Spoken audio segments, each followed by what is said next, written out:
Mika is actually a really good pet. She's the perfect pet.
Where am I? Okay, there I am. It took a second to load for some reason. Hello, K-chan.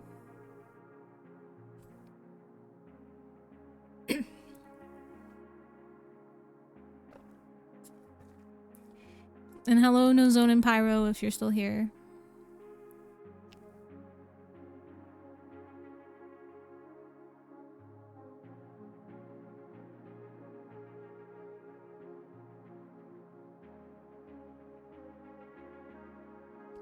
Thank you. I'm just using this one for like reading right now. It was just a pre-made customizable model. I thought it was cute.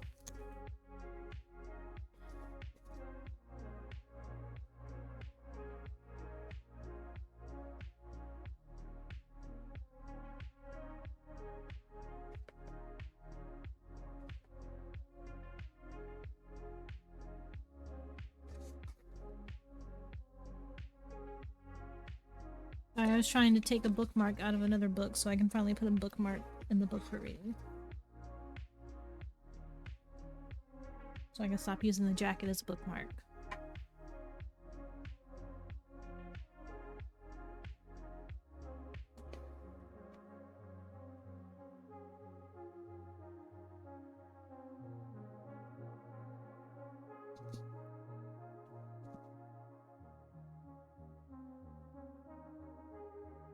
How dare you, K-chan? You're not allowed to play video games.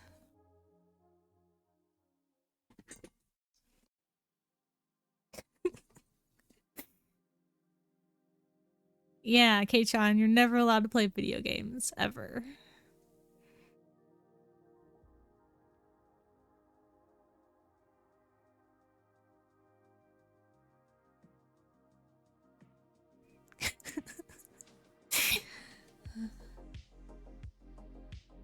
Okay, No Zone. Are you gonna be streaming on your account, or is somebody else gonna be streaming it?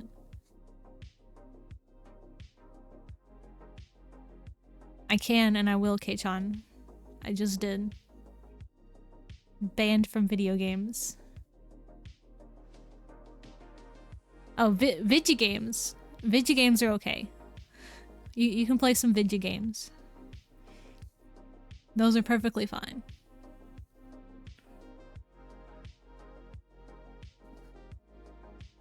Okay, No Zone. Yeah, just let me know who's streaming. I'll come check it out.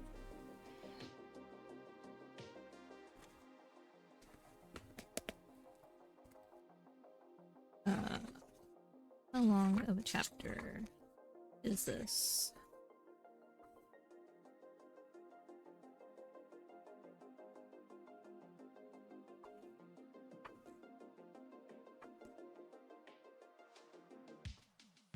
Okay, yeah, we'll probably read 2 chapters. Because the chapter after this one's pretty short.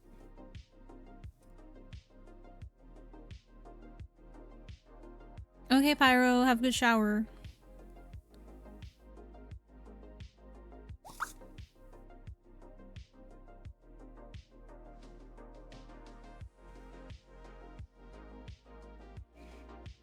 Oh, hi Hadel. I completely missed your message. Have a good lurk.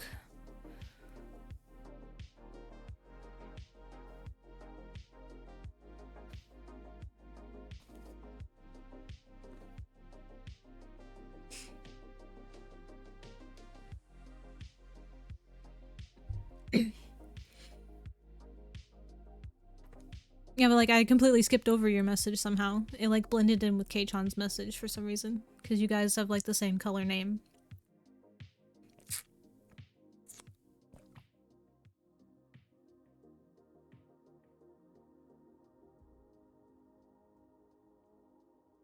Okay, I have the timer out this time.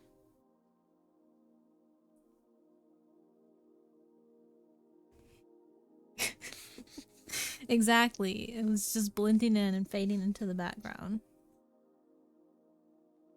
I need to put the content warning before I start this time, since it didn't play on its own.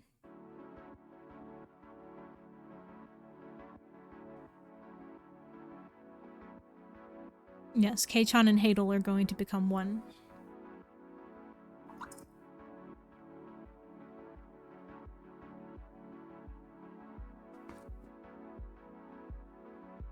Alright, we are on chapter 11, which is in Arlo's point of view. My music is actually a bit too loud. It's gonna distract me. That's better. What are you doing? Arc welding, Arlo replied, glancing up from the book she was very obviously reading. Celadon's rooms had always felt more like home to her at the palace. The elevator opened up into a large, airy parlor where multiple windows had been stamped into pale green walls to reveal a stunning wraparound view of Toronto. Directly across from the elevator and situated between two of these windows was a golden jade granite fireplace where she and Celadon had spent much of their youth, curled up in front of it with cups of cocoa and human fantasy books they read aloud to each other. There were all the usual fixtures of a palace drawing room in here. A grand piano that Celadon couldn't play to save his life, but pretended he thought himself a genius at when people he didn't like imposed themselves on him. Settees and divans and armchairs and couches upholstered in sumptuous emerald fabric, handsome vases and gorgeous sculptures, and golden-framed oil paintings of things both sublime and romantic. The doors to the right would take one into yet more rooms devoted to various forms of entertainment, but the doors to the right were for Celadon alone, his personal chambers. Here there were a black marble bathroom, larger than many of Toronto's whole apartments, with a sunken hot tub, a glass-encased waterfall shower, and windows enchanted to look out over a tranquil forest dipped in twilight. A dressing room with racks upon racks of clothing and shoes and jewels and accessories. A private library, a meditation room, a gaming den, and another smaller parlor. Shit, they got all kinds of rooms. It was the bedroom Arlo had chosen to haunt while waiting for Celadon's return. His four-poster bed specifically, big enough to comfortably fit 3 full-grown people and outfitted with cotton sheets like melted butter against Arlo's skin. Rolling his eyes at her response, Celadon threw himself down beside her, making her bounce. She glared at him, though the action lacked heat. Celadon frowned at the book in Arlo's hands, some particularly dense and rambling tome about the magical bonds, then pulled toward him another book she'd grabbed to pass the time. This one selected on a whim, lying on the rosewood desk, infused with the scent of actual rose, off by the open balcony doors. Celadon had clearly been in the middle of reading it, and that was initially what drew her attention. But the black and gilded serpent winding up the leather spine, weaving through a string of several golden orbs, was what had made her want to examine it further. That symbol seemed strangely familiar. You know, most people don't spend perfectly lovely spring days holed up indoors reading Nicholas Flamel's exposition of the hieroglyphical figures. Is that what that one is? Arlo asked distractedly, turning her nose back to her book and flipping the page. Haven't gotten to it yet. Is it good? If you like discursive, prolix fanaticism, yes, a wonderful read. Arlo. Arlo glanced up once again. His choice of words raised her brow. The schooling that Faye received made them all sound like the ancient scholars who taught them, but the meaningful expression on Celadon's face distracted her from comment. Not that I don't love you terribly, but why are you here? Sighing, Arlo closed her book and sat up to tuck her legs beneath her. There was no beating around the bush. Celadon already knew why she was here, judging by the weariness in his expression. Has there been any word on what the High King is going to do about what happened in the cafe? Arlo. Cel. She stared him down. Celadon slipped off the bed in a huff. You know I can't tell you. You're not an official member of the courts yet, and it's classified information. Besides, he's put a summons out for her. Yeah, ages ago. That isn't anything new. What do you want him to do? Put a mark on her? Arlo winced. Well, no. A mark. Once the gods had taken a much more active role in moral affairs and were able to come and go as they pleased. Yippee! Amen. Yeah, we're reading. I'm supposed to be reading every day, but I haven't been doing it every day. Come and go? What? Hey Sean, what are you talking about?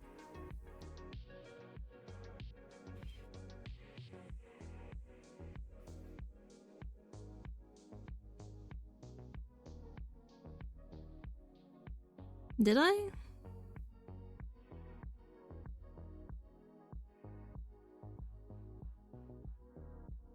Oh yeah, I see that now. I guess I did say that. It's not spelt that way though, K-Chan.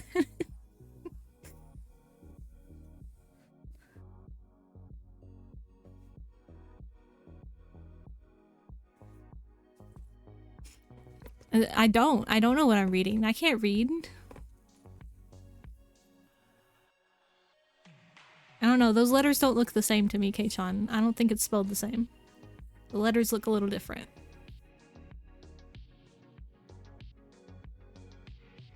Hello, Kenyo.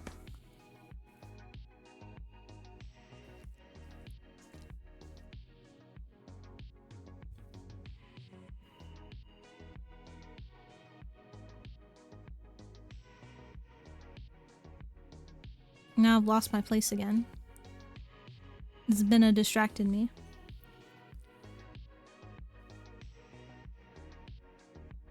But even by Fae standards, the rule had been too cruel. Too capricious and austere? Yeah, see, I don't know what I'm reading. These words are big words. Okay, have good luck, Kenyo. Eventually, the folk had decided enough was enough. 8 Fae had come forward. 8 champions, 8 soon-to-be founders of the courts of folk. Their magic undiluted by years of iron exposure. Their unique gifts the most impressive talent folk back then had ever known. They united the magical races, led the assault on the temples and shrines the folk had long maintained, because gods, they were power unrivaled. They blew and shook and flooded and scoured the earth in their anger over this rebellion, but that power, it depended entirely on mortal worship. Without worship, the gods were nothing. They diminished, faded, shrank to pitiful, powerless creatures. To preserve themselves, the gods agreed to a treaty that they would pass their days in the immortal realm of the Titans. They agreed to keep out of mortal affairs any more than permitted, in exchange for the folk's promise of continued worship, though less than what it had once been, only enough that would sustain them. Arlo only really knew about a handful of the gods. The war had happened so long ago, and most of the others had fallen into obscurity. The great 3 of Western worship were Uriel, goddess of chaos and the elements, said to have formed the mortal world and infused it with light and magic. Tellus, the goddess of nature, said to have given the world life, and of course Cosmin, lord of the cosmos, who divided day with starry night and balanced his sister's life with death. His cadre of immortal hunters was vast and had been depicted throughout fairy legend as harvesters of souls. They roamed the skies, chasing divine quarry, and only showed themselves to the recently deceased when they came to collect their souls and ferry them back to Cosmin's realm. Of the many in his employ, 4 stood out above all others. The Wild Hunt, they called themselves. The crown that Arlo's great-uncle currently wore did more than make him High King and put Unseelie Spring in power over all the others. Given to the Founding Eight by Cosmin himself as a token of peace between the two realms, the Bone Crown also placed him in command of his legendary troop.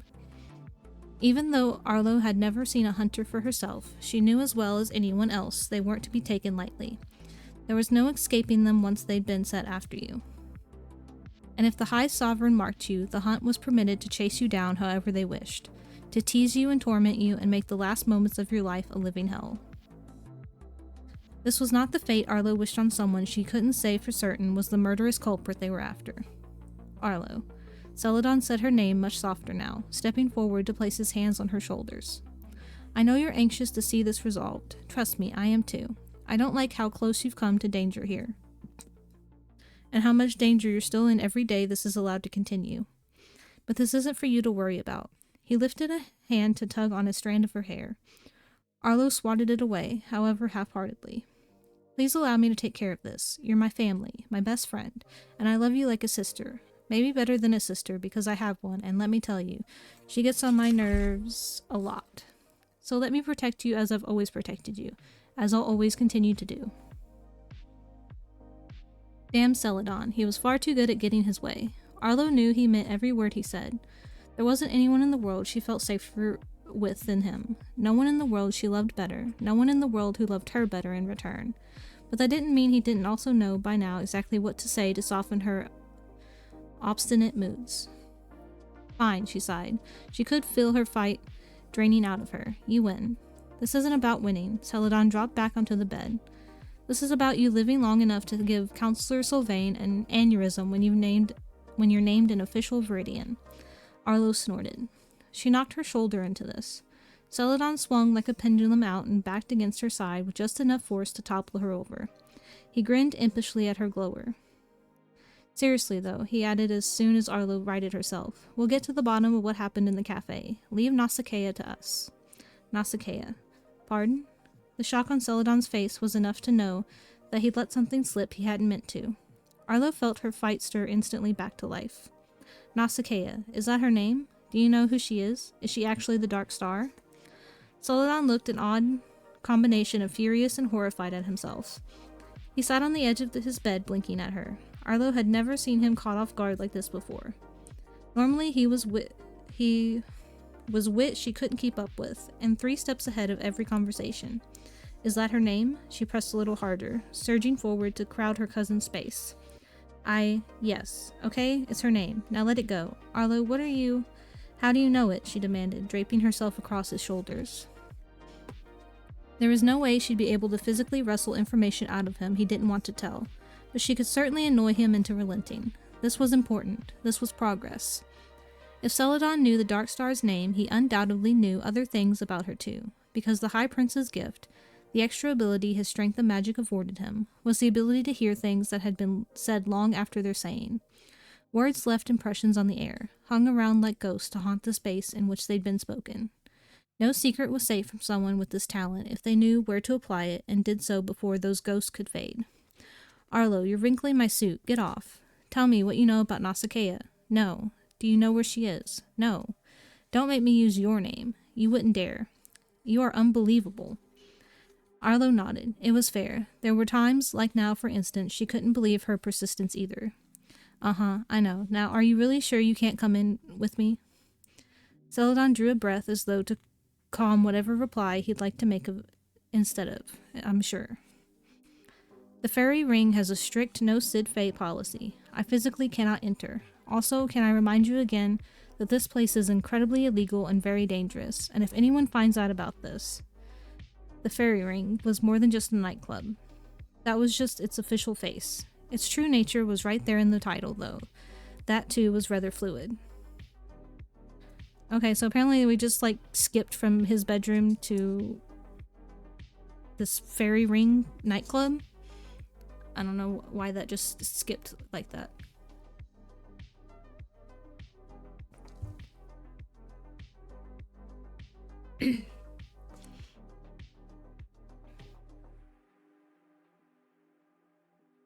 Originally, fairy rings had been altars to fate. As a titan, an immortal even older and more powerful than a god, many had paid her worship, though that worship wasn't necessary to sustain her or any of the other self-reliant titans the way it was for the gods. An endless loop with no discernible ending or beginning, rings had become something of her symbol. And it was here that fairies brought their prayers and sacrifices to earn her favor. After the gods were expelled from the world, certain fairies had taken to warping these rings into traps, imbuing them with a magic that would lure unsuspecting humans from their paths and straight into the ring's clutches.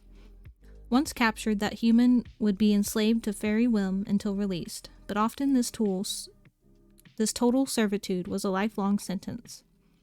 The courts didn't allow fairy rings within their territories, along with many other tricks invented for human torture, if only because it drew too much attention to what they were now attempting to hide.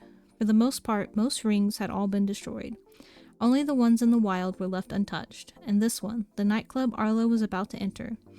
Rumor said it was the very first altar fate had erected, and even the High King was wary of offending the being said to control destiny. Arlo waved her hand, dismissing Celadon's very valid concern. In truth, now that she was here, the nerves that normally prevented her from doing foolish things like this were finally starting to agitate. This was well outside her normal behavior, the very sort of thing other people did. People who were brave and not at all timid. People who were brave and not at all timid balls of worry and apprehension like she was. Hell, she didn't even like to jaywalk, let alone infiltrate expressively out-of-bounds dens of human torment. But Celadon knew who the Dark Star really was. He knew where she could be found.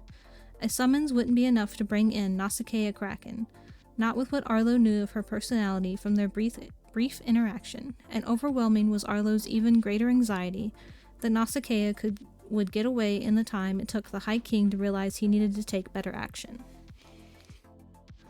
It would have to be Arlo who found the undeniable evidence the High King seemed to be waiting for. She'd survived the encounter once. The Dark Star hadn't been half as frightening as her legend made her out to be, possibly because Arlo had never imagined her to be so young and, well, relatively gorgeous. She could survive the encounter again. If everything went according to plan, they wouldn't run into each other at all. What were the odds that Nausicaa would be present this time of not quite night? What were the odds she was still here in the city at all? Arlo needed evidence and nothing more. If she could find a fairy in the club who could confirm Arlo's theories and stand as witness before the High King. We're young, she shrugged, impulsive.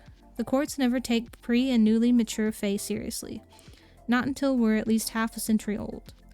If this turns south and we get caught, the High King will give us a very stern talking to, and will promise never to do something so stupid again in our lives. It'll be fine.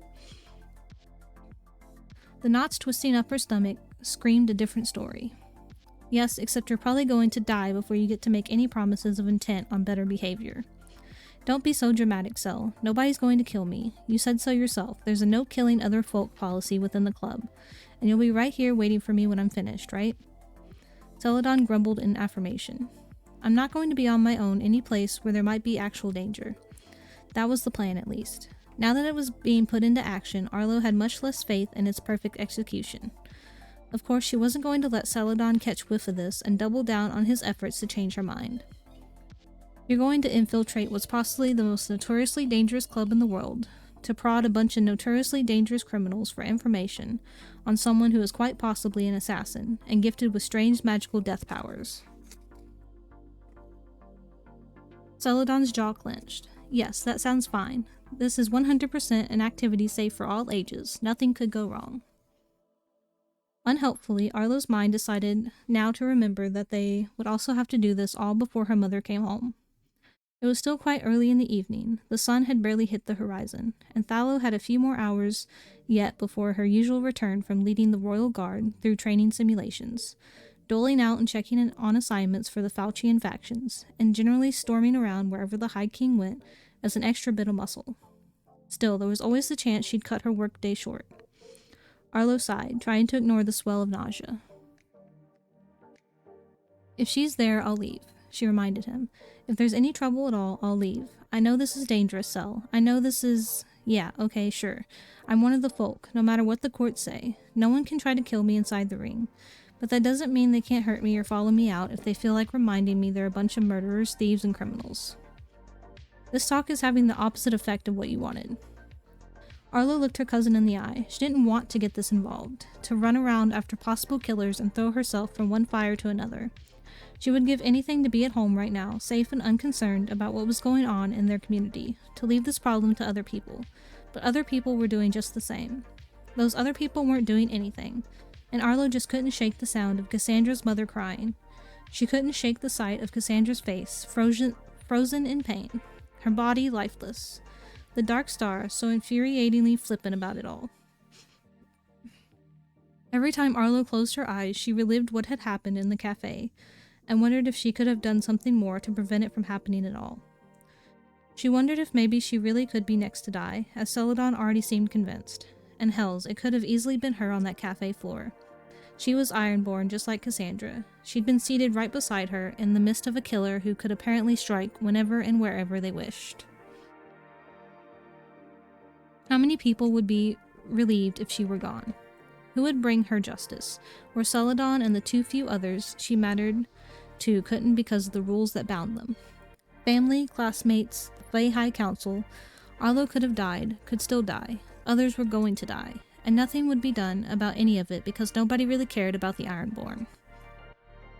Arlo was all Cassandra had, it seemed. Arlo wasn't going to let the not too insignificant fears inside her keep her from doing this one little thing that might actually help. And once again, there was that hopeful little feeling inside her. What if? What if this could all be over now? What if she could do something? I have to do this, Cel. Celadon was quiet as he studied her expression. As always, Arlo appreciated that she rarely had to speak her thoughts for him to understand her. I'll give you 1 hour, he relented. Anything that tries to hurt or follow you out of that club will find themselves at war with the entirety of the 8 courts. If you feel unsafe at any point inside the fairy ring, the mission is off. If Nausicaa Kraken is there, you are not. Do you understand me? You are not to draw any more of her attention than you already have. Arlo nodded mutely. Fine, I'm still not happy about this. I know. 1 hour. Got it. Do not dance, drink, or eat anything while inside the club. You're human too, and that's still a ring. They might not let you go if you do. Yeah, I'm really not feeling those options at the moment anyhow. Arlo? Facing her cousin once more, Arlo's mouth pressed flat together. Celadon's expression was so uncharacteristically heavy that seeing it made her hesitate all over again. There was a fine and fragile line between the things that made a person brave and the things that made them fools. So far, she had a sinking suspicion their plan belonged to the latter category. Yeah, she inquired softly. His protracted silence wore on for what felt like another full minute before he allowed his concern to dial down. Only when he relaxed his hold on the steering wheel did she realize he'd been gripping it tight enough to turn his knuckles white. Be careful, please. Don't do anything stupid. Arlo rolled her eyes. She had to do this before she lost her nerve completely. We're there, Cel. We've reached stupid. You know you're not even 21 yet. You're going to look like you're younger than that for a solid 21 to come. I'm further along in my timeline than you are. One of these days, people are going to start saying I'm the bad influence on you. Excuse you, Celadon huffed, more of his usual spirit restored.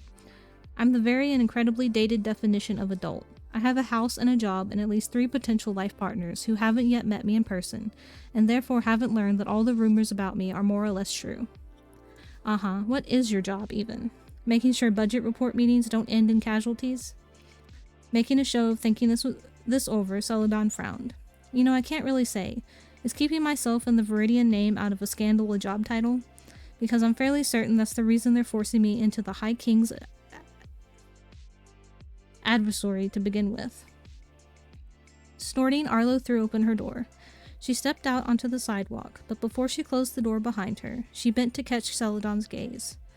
If it is, you suck at it, and they're probably paying you way too much. Celadon ignored her statement by way of reaching for the lever that adjusted his seat and reclined, clutching his venti s'mores frappuccino as though it were something stronger. Shaking her head, Arlo closed the door. She felt much older than she actually was in the black jeans, hot pink heels, and dark gold sequin top she'd purchased expressly for this little adventure, just after their conversation at the reverie.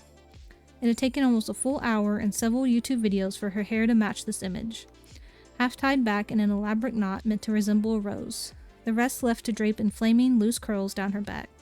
She was almost proud of the end result, though. It wasn't often she felt so beautiful. It wasn't often she felt like she could hold her own, even somewhat, beside her stunningly gorgeous Fae family. Catching a glimpse of herself in the reflection of a dark window she passed, she felt like an entirely different person. Her outfit was like armor. Wearing it, she could almost wield her strange new confidence like a weapon. Of course, when thick cement replaced the various shop fronts she passed, the weaponized confidence began to waver. Her destination was coming up quickly. A derelict overpass covered in bits of overgrown weeds and graffiti, and casually leaning against the barren stone was someone who looked like a little determination was all they needed to bend Celadon's car in half. Gut instinct told her to tuck her chin closer to her chest and scurry past this veritable mountain. Their olive-toned arms were so thick they strained the cotton of their plain black shirt, and a woven pattern of tattoos stood in place of the hair on top of their bald head. They were the sort of person with whom very few, including Arlo, would be comfortable making eye contact, but the flick of a glance when she drew nearer was all it took for her awareness to catch on a peculiarity that made her stop in her tracks. Fairies were excellent at spinning illusions, casting their glamours to warp their appearance into something so human no one would notice without close inspection. But there were always tells. Even in the Fae, whose magic was the strongest of the fairy races, there was always a trace of a signature. Something in the back of Arlo's mind suspected, though, that the fathomless black in this particular person's inhuman eyes wouldn't have been noticeable if they hadn't wanted her to see it. They were their only tell. The harder Arlo looked at them, really looked at them, the harder their illusion cemented around them, and no one's glamour was that good. Let alone the fairy those eyes and that bulk suggested they were. A troll, under a bridge of sorts. Arlo wasn't about to point out the irony in this just in case the troll thought she found it funny. This sort of fairy had a tendency to kill the things that sparked their live wire irritation. Rallying every ounce of courage she possessed, Arlo forced herself to face them fully, inflating as tall as her 5'4" height could manage. Yo, that's how tall I am. I'm also 5'4". Is that how tall she is in the heels, though? She's wearing heels. So that's the question. Is she 5'4" in the heels? Or is she 5'4" without the heels?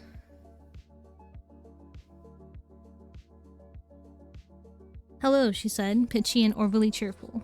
Not that she doubted Celadon and his wealth of knowledge that he probably shouldn't have, but if a troll of this caliber was standing around out here in the middle of nowhere, she had to be in the right place. This was most likely the fairy ring's bouncer. No, the troll shook their head.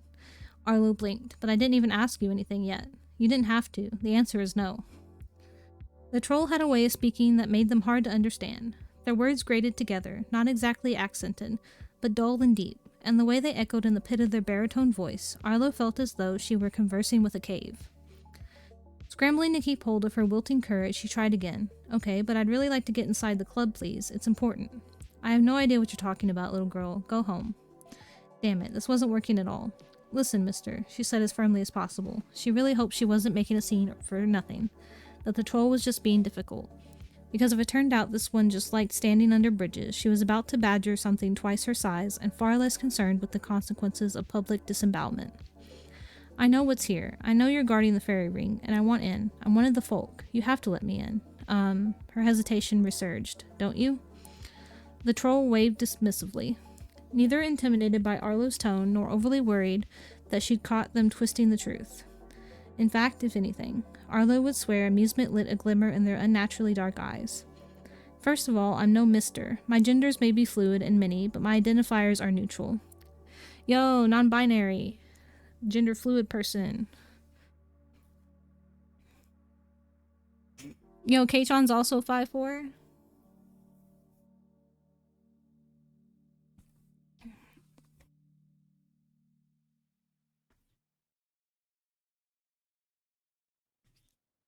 My nose is starting to itch again.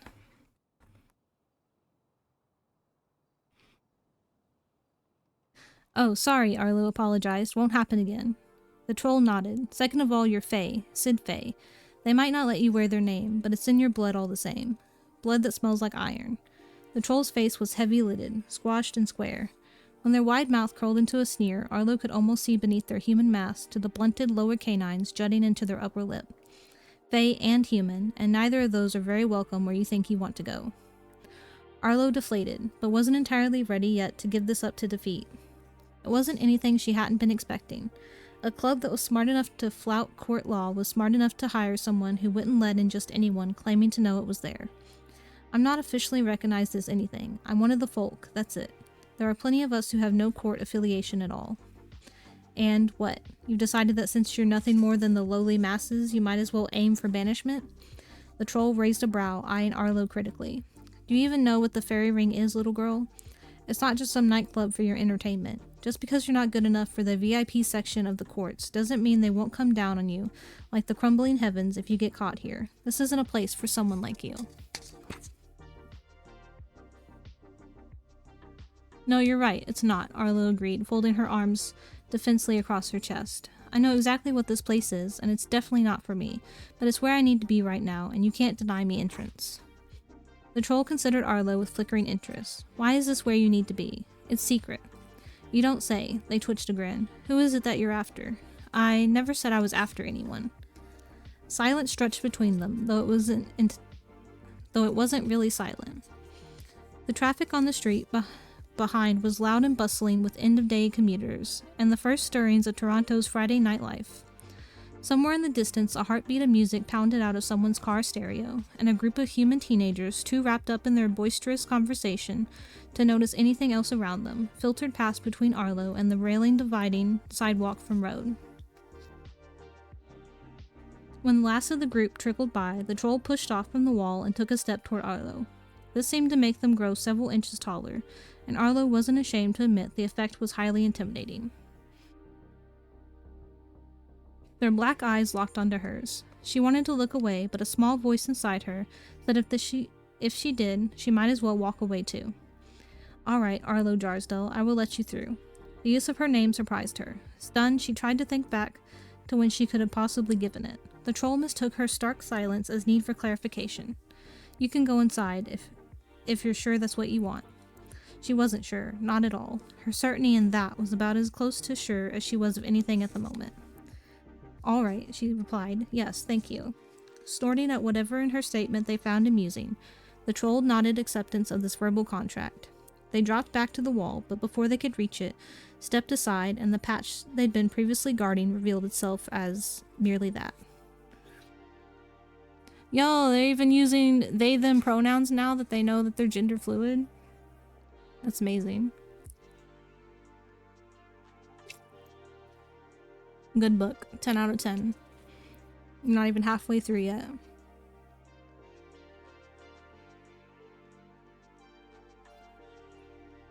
A patch of wall, no different from the rest of the cement around it. How do I get through? Well, it's not platform bloody 9 3/4, so I don't suggest you barrel off at it. Arlo rolled her eyes at the blatant sass in the statement.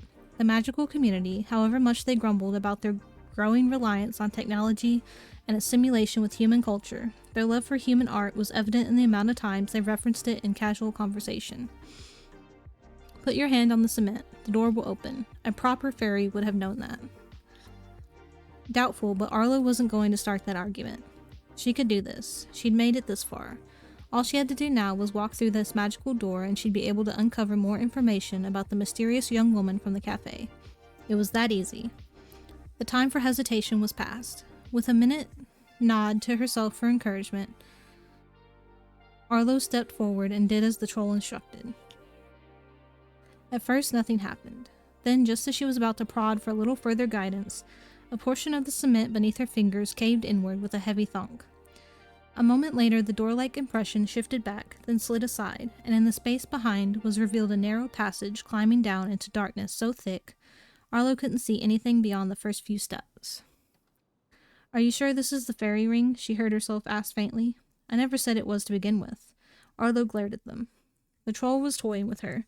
If the glint in their eyes and fern curl of their grin was anything to go by, this was the fairy ring, and she didn't have time for her overactive imagination to invent another reason why she shouldn't do this.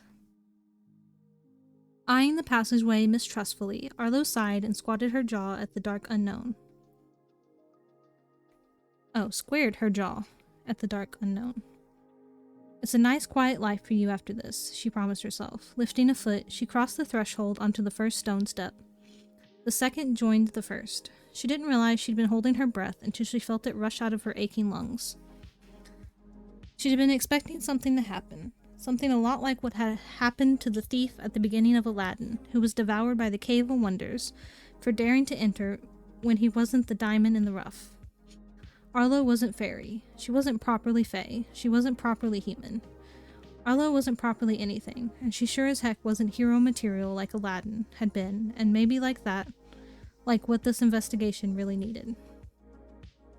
She'd have to save the teenage angst for later, though, because whether or not she was right for this job, she'd already taken it on. Turning back now would be more than an embarrassment. The troll appeared behind her, clutching the doorframe in a squat-fingered hand. I hope you find what you're looking for, Arlo. She rolled around. Okay, how do you know my name? The troll merely grinned. Their impossible glamour wavered, allowing slate-gray skin and bone-crushing teeth to bleed through the flickering moment.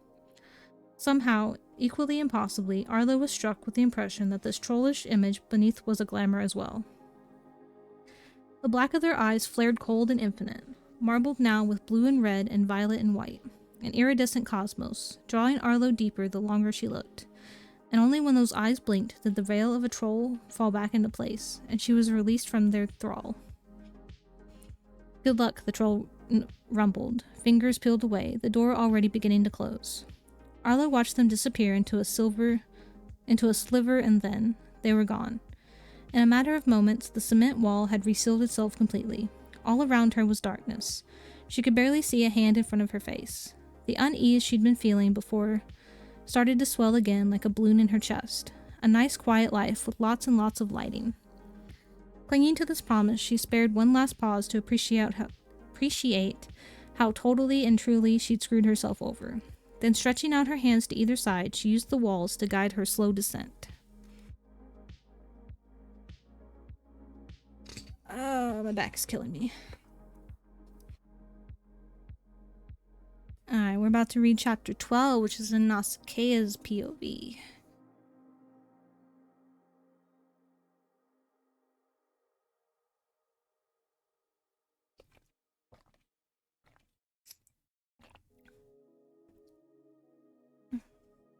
I need to grab my back support.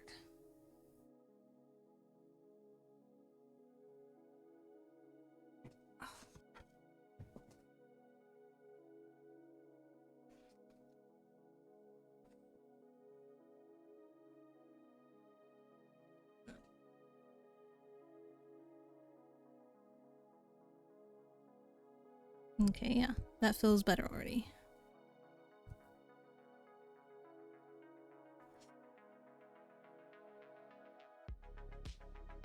Brandon!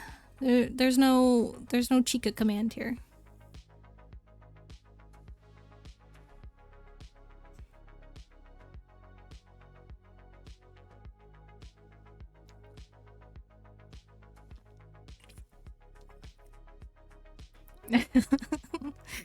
Oh, did you just accidentally put the exclamation point before my name instead of after?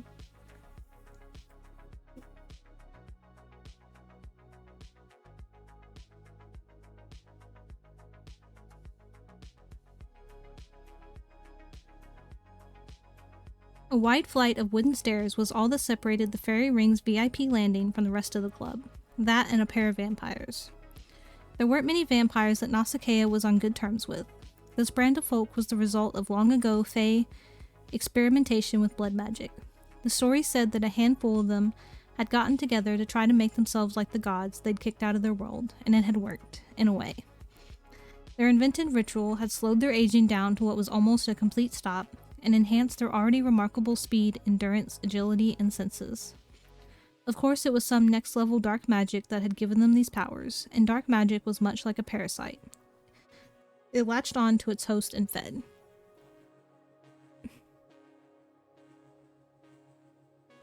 It's good. It's getting very gay, and there's stuff happening. I'm enjoying it. I hope everyone else is too.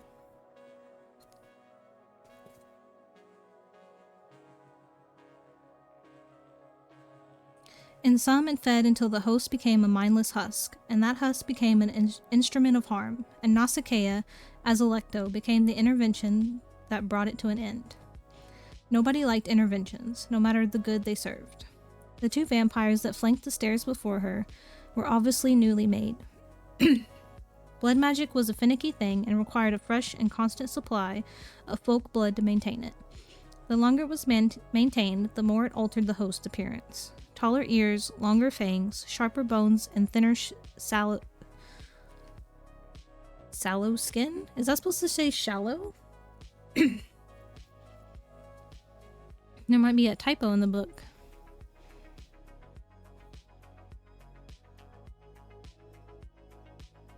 I should finish the book by the end of the month.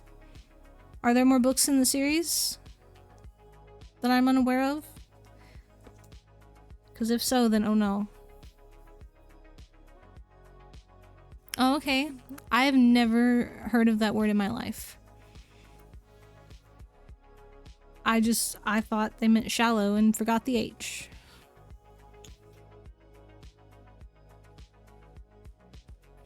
A different book? I don't know about that. I'm already reading one book.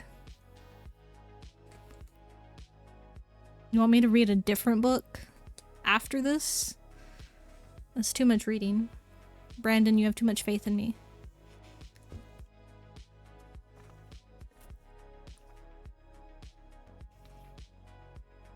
Are you trying to get me to read whatever the book was that you suggested that I don't remember the name of?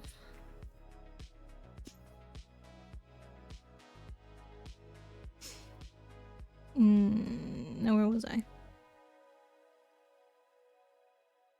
Oh yes, I was at the weird word. I've never heard it before. These two still looked fey, the only race of folk who could be turned into a vampire. Their eyes bright blue and not navy as midnight, like their color would mellow over time. Newly made meant fierce dependence on their maker to supply their dinner and keep them from falling into mindless bloodlust, as was easily done at this age. And it was just Nausicaa's luck that these two were guarding, was a they who probably liked her least of the bunch, which meant neither of them would like her either. But it was this they who Nausicaa had been stalking at this all-hours fairy revel, and she was far too used to being disliked these days to let that turn her off.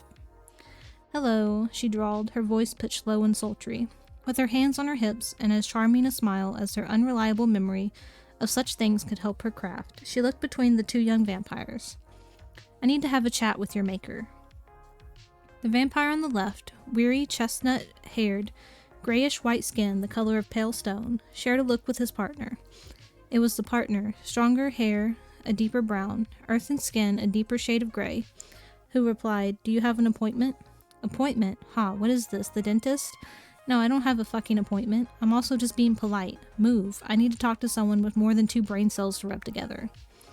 She pushed her way between them. For all that it was like cleaving a mountain in two with her bare hands, they parted, and the shock on their faces were mildly satisfying.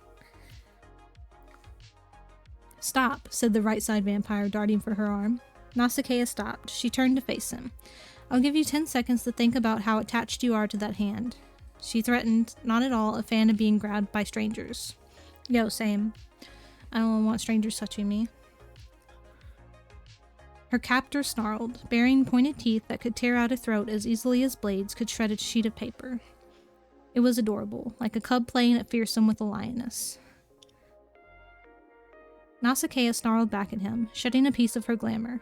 It was enough for her true appearance to show through, for her mouth to split too wide across the severe angles of a hollowed face and fill with sharpened teeth, for her height to flicker taller, and threads of black-like smoke to trickle out behind her, slowly weaving the image of wings. The vampire released her with an alarmed cry, recognizing, if not her, then at least the distinctive features of a fury. He scurried back, knocking into his equally frightened companion. Nausicaa reeled her anger back under the surface of her glamour, knit both her composure and softer appearance back together, and laughed. "You should see the looks on your faces." "Your theatrics are quite unbecoming, Nausicaa Kraken." Her laughter melted away. Of what palace? Nausicaa whipped her head back around to face the top of the stairs, and the vampire looking down at her. A lady? The vampire Palace sighed. Honestly, the way you fight me, one would think me the horrible misfortune of being your father. Ha, you wish. She stomped up the stairs. And I meant it unbecoming of your mastery. You are a god. You should be above our mortal passions. Fuck you. She glared as she pushed past him. It was that mindset that enforced the deity's stubborn belief in the same. It was that mindset that had led to Siphone's depression going ignored and untreated for so long. It was that mindset that tore at Nausicaa's sanity, because as much as she knew it was wrong, she couldn't drown that toxic voice inside her head insisting it was also right. Looks like I was interrupting a good time. The landing was an arrangement of fine tables, crushed velvet divans, and wide cushioned sofas in each of its 4 pockets. At the center was an island bar, staffed by a human man with dyed green hair and wearing a plain white shirt that was rumpled and torn in several places. This glazed-eyed, slack-faced captive of fairy whim wasn't what made Nausicaa raise a brow, though. Only one pocket of the landing was occupied. Palace had full reign of the space when he was present in the fairy ring, given he was its current king. A collection of fairies of various genders and various states of undress were reclined on the provided sofas, and scattered around a space that had clearly been Palace's command until Nausicaa's arrival drew his attention.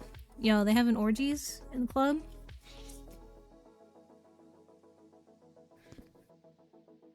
Ivory and onyx, red and navy, pale lime and morning yellow limbs twined together, both muscular and less slight. A lizard tail flicked lazily on the floor. A curtain of willow vines draped over an arm of the couch. None of their owners seemed much aware of what was going on, their heady bliss a side effect of the magic and vampire fangs, which, to anyone other than Faye, was nothing more than a highly addictive drug. Yeah, K-chan, we're at the sex scene, apparently. They're just having a ball in this club, apparently.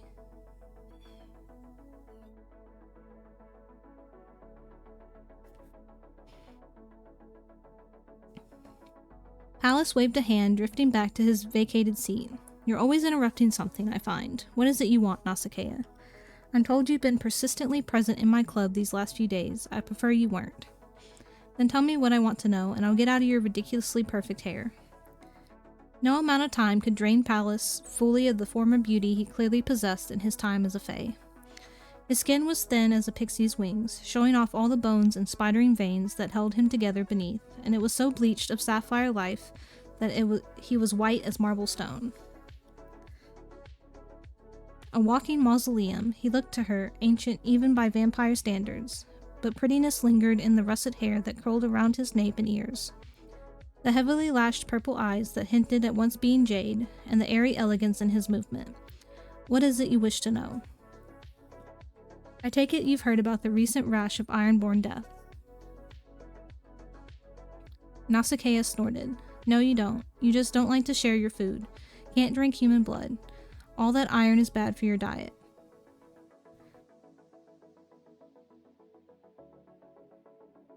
I completely skipped over like 2 lines. I take it you've heard about the recent rash of iron-born deaths. Palace inclined his head. Of course, my concern lies with the common folk now. I take any harm that comes to them to heart. Nausicaa snorted. No, you don't. You just don't like to share your food. Can't drink human blood. All that iron is bad for your diet. And the courts would come down on you like flaming shit if you turned your fangs on their fae. So good luck when they discover Thing 1 and Thing 2 down there, by the way. It's fairies or nothing for you lot. You forget I'm not an idiot. You forget you wish for my help. Yo, there's an ad in a minute.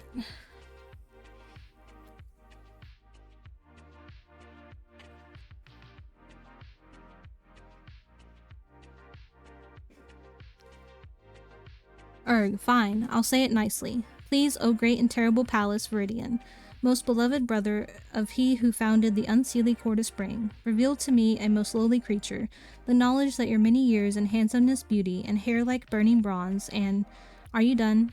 Hang on, and fangs to rival that of the great and terrible, oh lord, Jormungandr?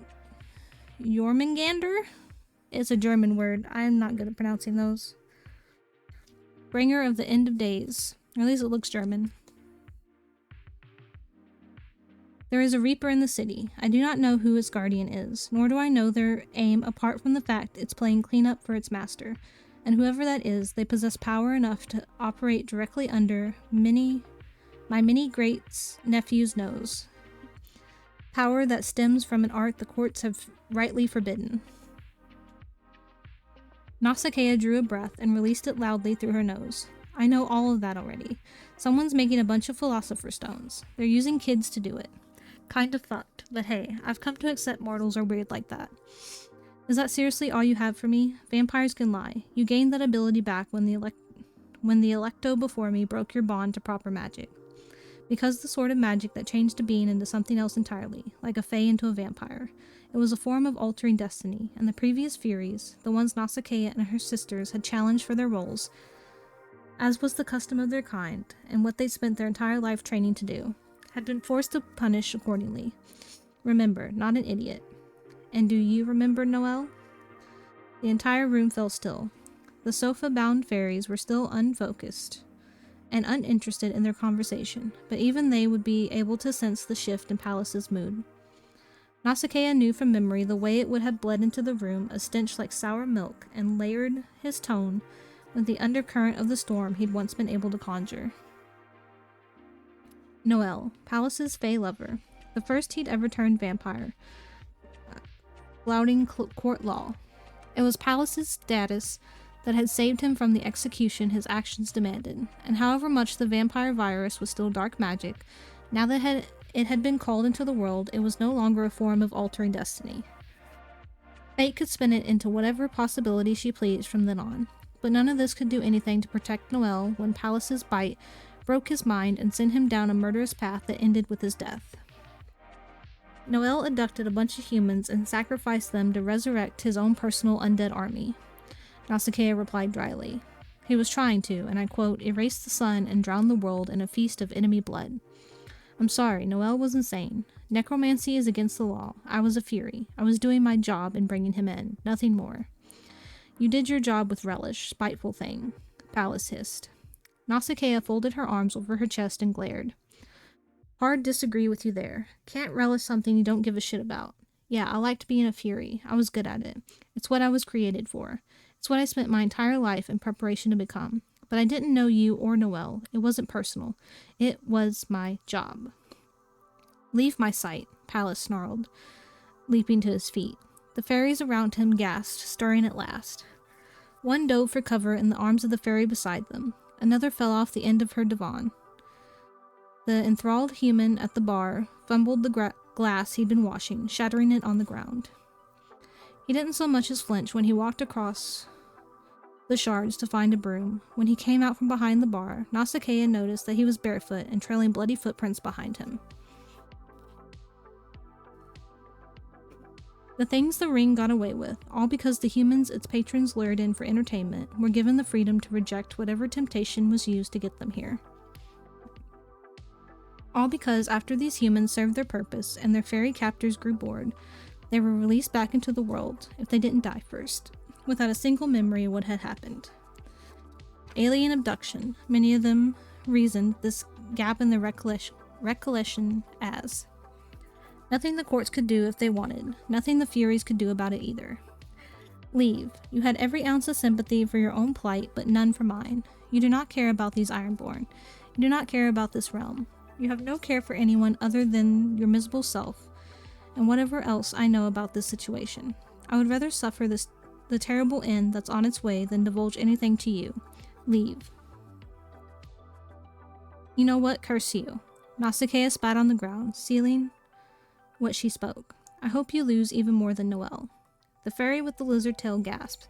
Even Pallas looked taken aback. To curse someone was no light thing, however little it needed of oneself to make it happen. Saliva, a trace of magic, conviction, belief was a strong thing. It could be bent to just about anything to serve a terrible purpose.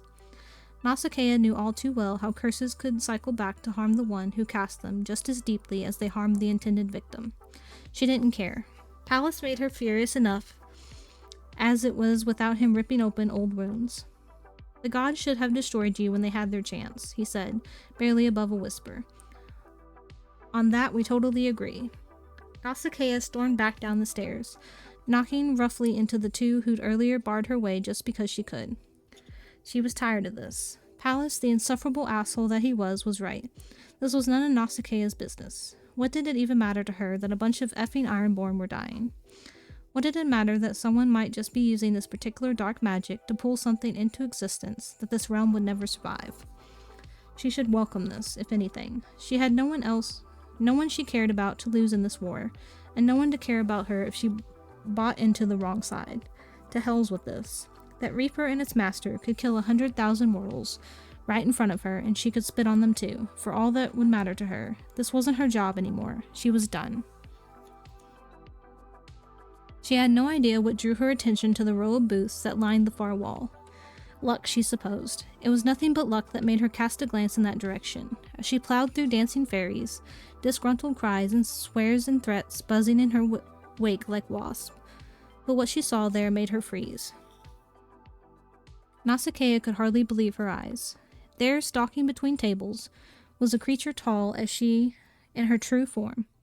It was enormous. The sharp bones of its emaciated, long-limbed body protruded under stretched taut skin, and though something had caved in its skull and taken the creature's sight, it seemed to have no problem getting around.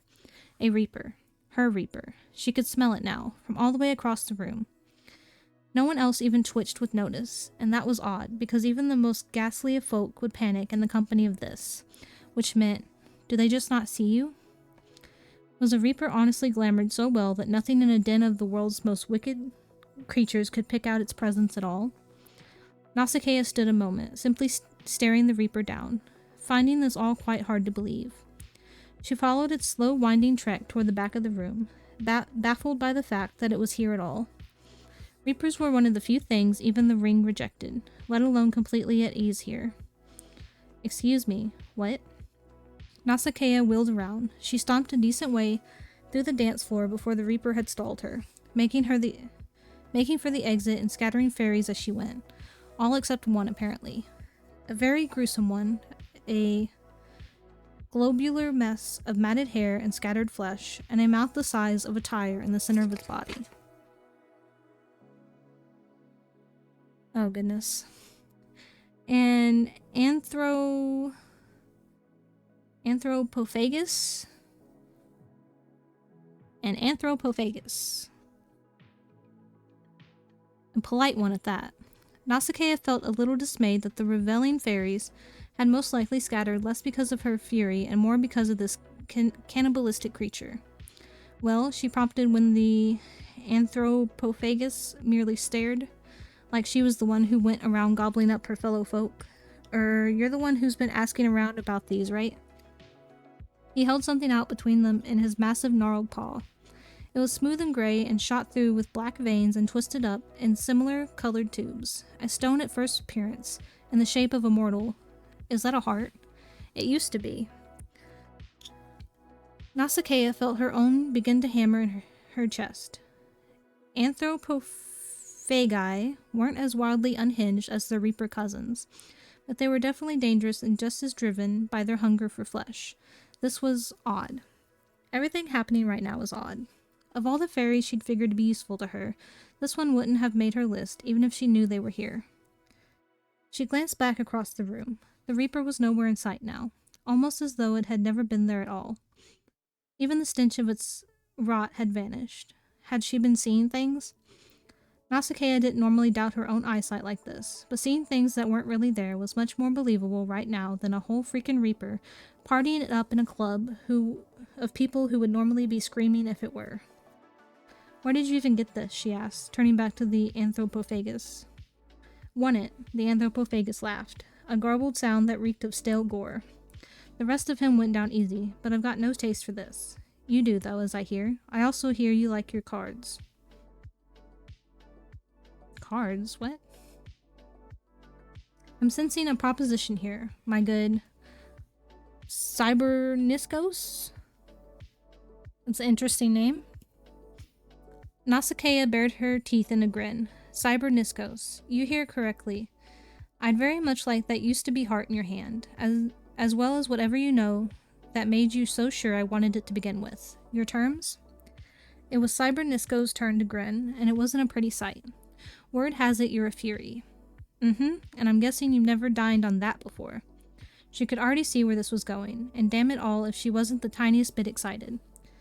It was also the perfect excuse to hang around a bit longer in case her Reaper really was about. She'd never had an actual conversation with an anthropophagus before. Never played one in a game of poker for their worldly possessions either. Here at last was a sliver-thin promise of answers, which was more than she'd come by since arriving in this deity's forsaken court, and further, she couldn't deny a certain thrill derived from threats and danger. I'm supposing this will cost me an arm and a leg quite literally, won't it?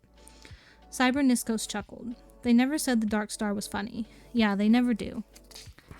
That's rude. If they're gonna spread rumors about her, they should at least say that she's funny. Well, that was the end of chapter 12.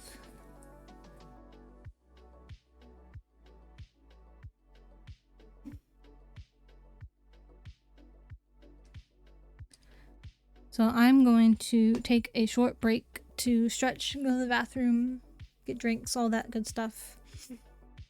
And then come back and I'm gonna try that Murder by Numbers game. It seems interesting. What?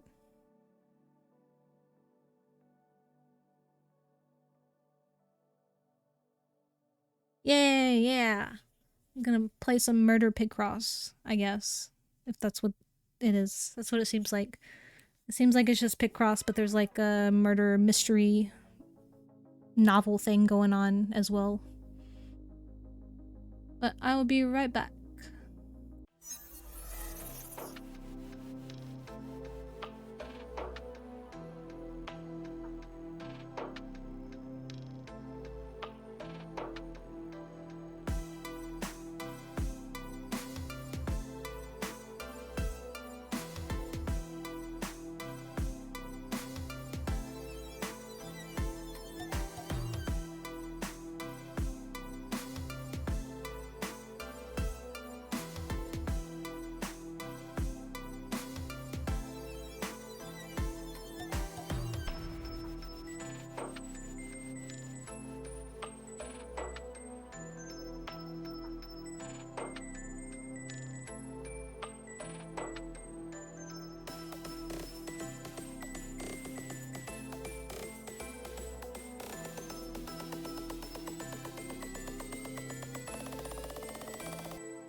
I forgot to unmute.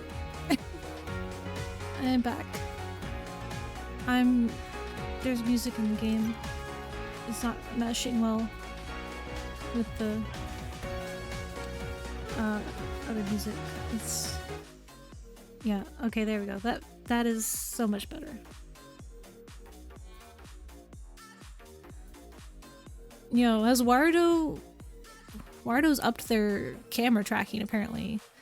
Usually it can't tell when I just am leaning on my hand on my face like this. And now it can.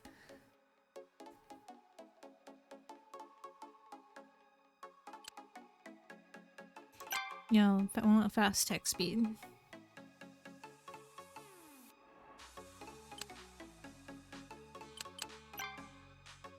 Okay, that sounds better now that I'm not hearing two different musics playing together.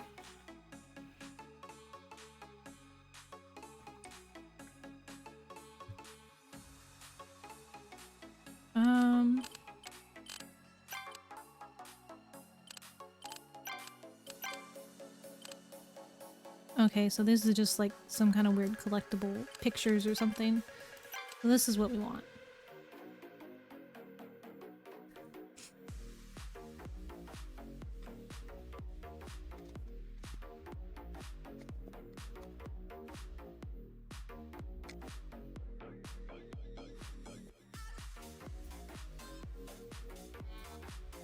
My nose is so itchy. I don't know why it gets so itchy.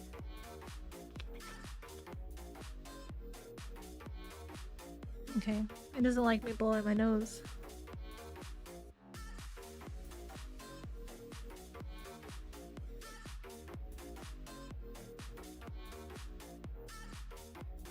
Alright, I have not played Picross in years.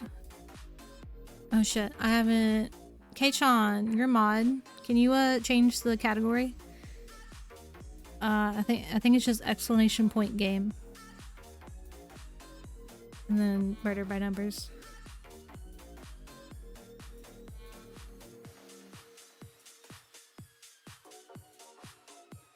K-chan, are you listening? Do I have to do it myself? Thank you, K-chan. I completely forgot to do that.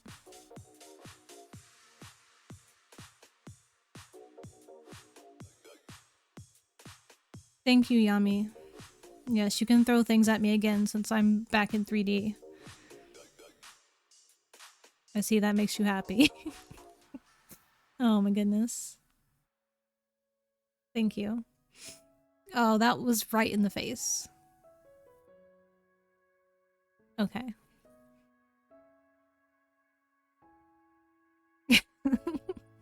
Are you having fun, Yami? I guess I deserve that since I've been in live 2D where I don't have anything set up to be thrown at me yet.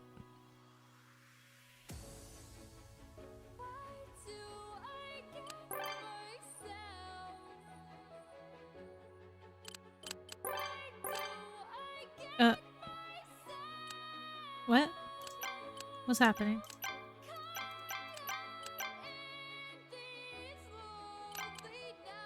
Guys, I already broke the game. What is this? What is happening? Oh my goodness.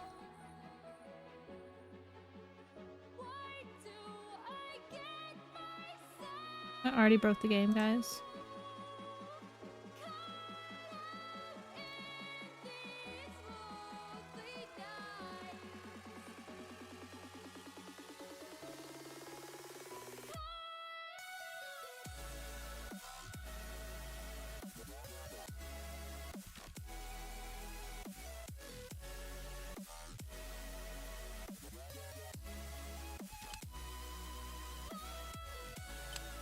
Okay.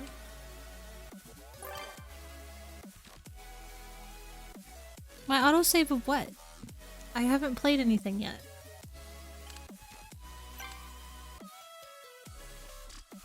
I'm so confused already.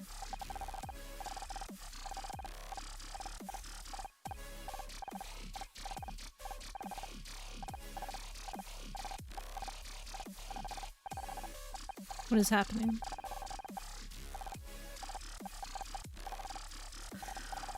I am Scout. I can't see anything. I know, I'll run the visual recalibration routines.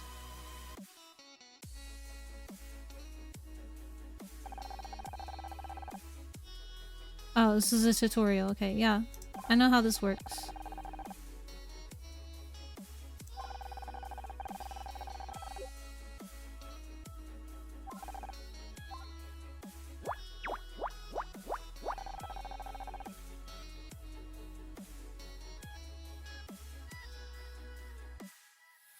It looks like it went yellow, not gray. What? Oh, well, the number went gray, I guess. Yeah, Picross fun.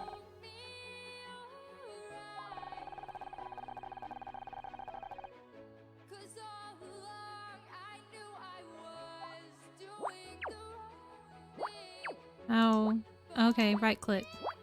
Thanks for telling me how to mark them with X's, game. Sudoku is also fun. It's like advanced Picross with math.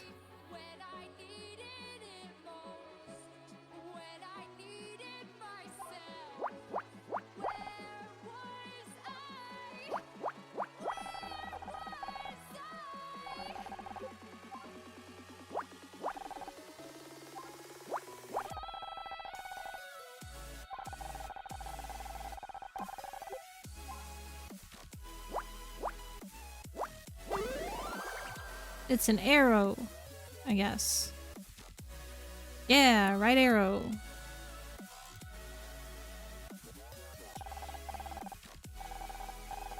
Oh, it was an arrow pointing right. Okay, on to the next one.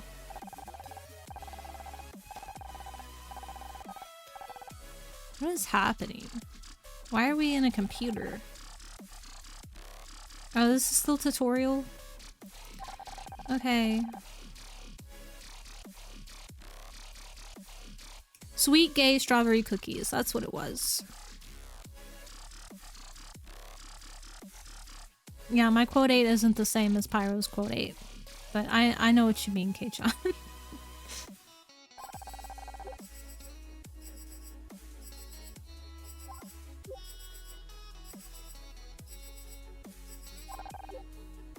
Yeah, yeah.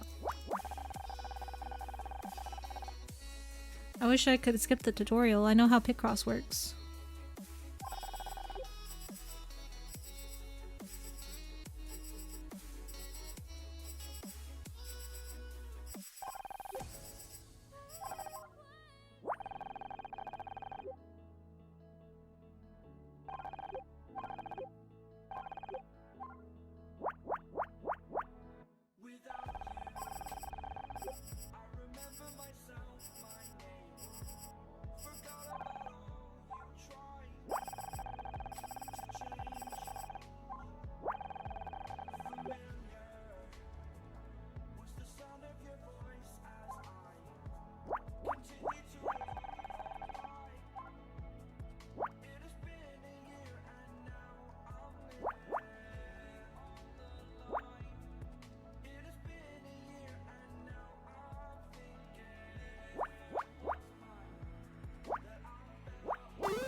Yo, what's that? Is that a key cat? Oh, it's a dog. Okay, well, I mean, it could be any animal, really.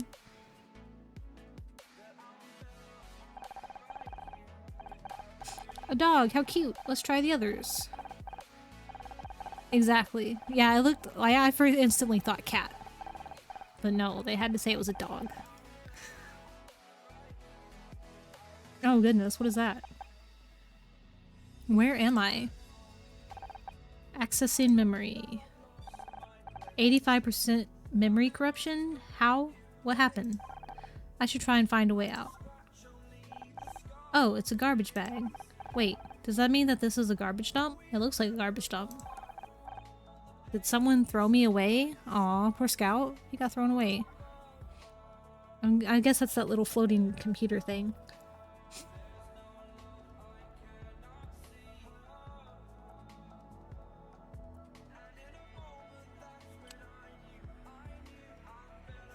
Let's do normal. Several hours later. Okay.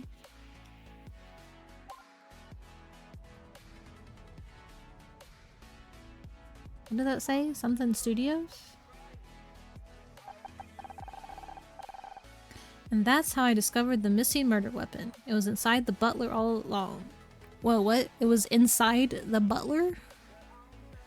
How was it inside the butler? My god, I can't believe I didn't think of that. I couldn't have done it without your help, Detective Oates. After all, someone had to distract that swarm of bees. What is happening? Haha, you're right. We make a great team. It's just lucky we were in the neighborhood. We'll always be where we're needed, Oates, because wherever there's murder, there's Miss Terry. Is it this TV show? Some weird TV show? Cut! They're like not even on set though. They're like way off the set. Y'all need to go back there into the set when you're recording. That's the last of the reshoots, everyone. Great work. Enjoy your summer break, okay? Oh, that was awkward. What? Thank God for that. I hate reshoots. Like, I already nailed it the first time. It's not my fault I'm surrounded by a bunch of talentless idiots. Excuse me. Oh, I'm sorry, Honor. You're not an idiot. Honor? Can I see you in my office real quick? Sure. I'll be right there. Another meeting with the showrunner. I wish he paid that much attention to the real talent around here. Let her run along now. Keep it together, Honor. 4 months until next season. 4 months before you have to talk to her again. Thanks, Becky. Hope you have a great summer. Hope you have a great summer. Ugh, what a suck up.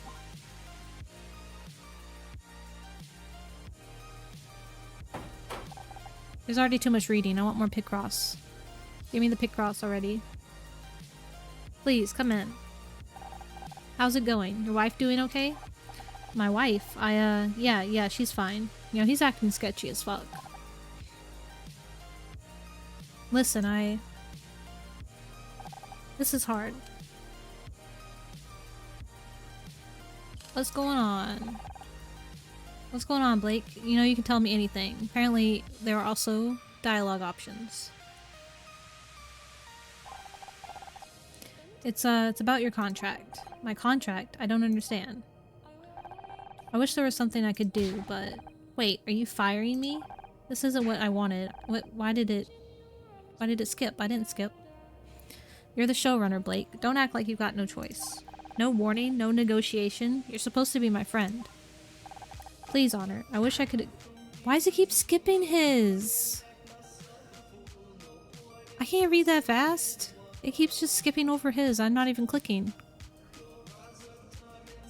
Steam Cloud isn't legal? What?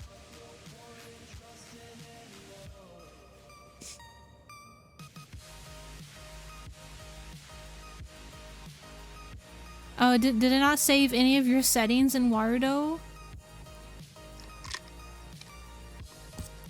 Oh no. That sucks.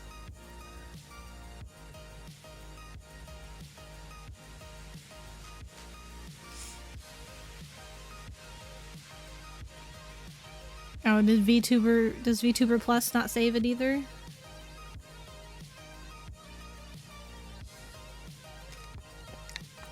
I keep bashing my microphone. I hope that's not making an awful sound every time I do that.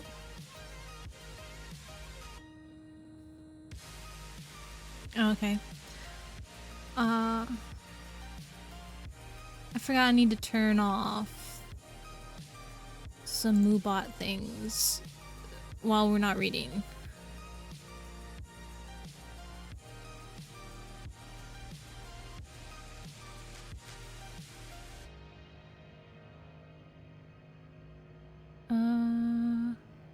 That one. Turn that off.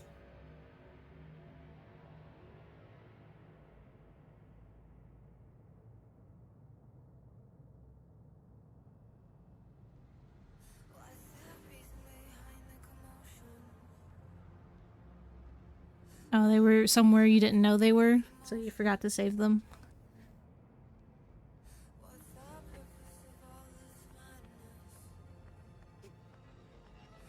I'm sorry, Pyro. That sucks.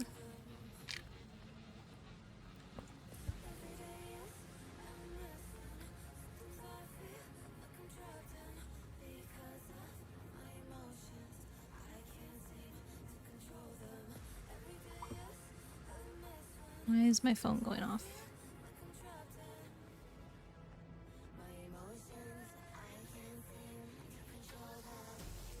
God, my nose is so itchy.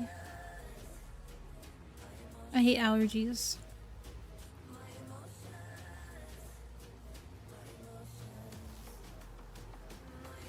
Yeah, it likes to actually pick up my hand now if I do this.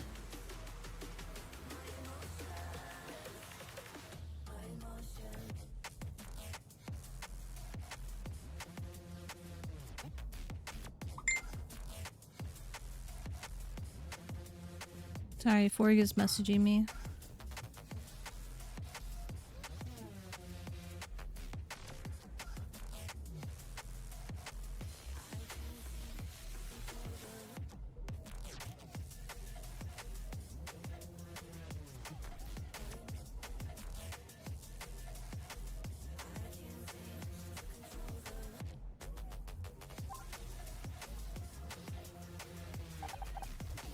I can't.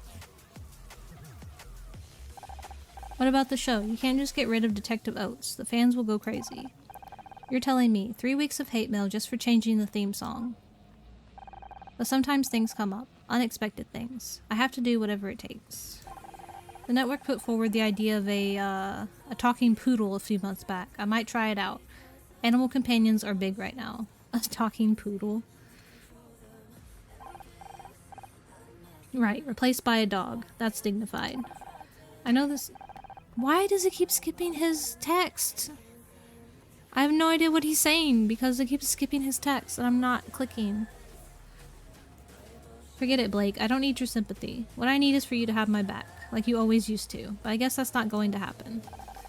This isn't what I wanted, Honor, I swear. I wish I could believe you.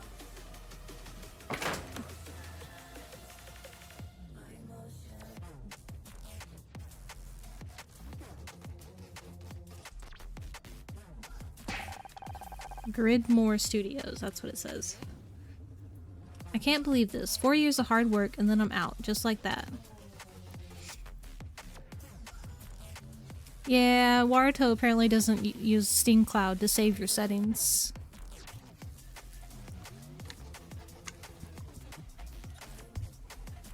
So all their settings for Waruto are fucked.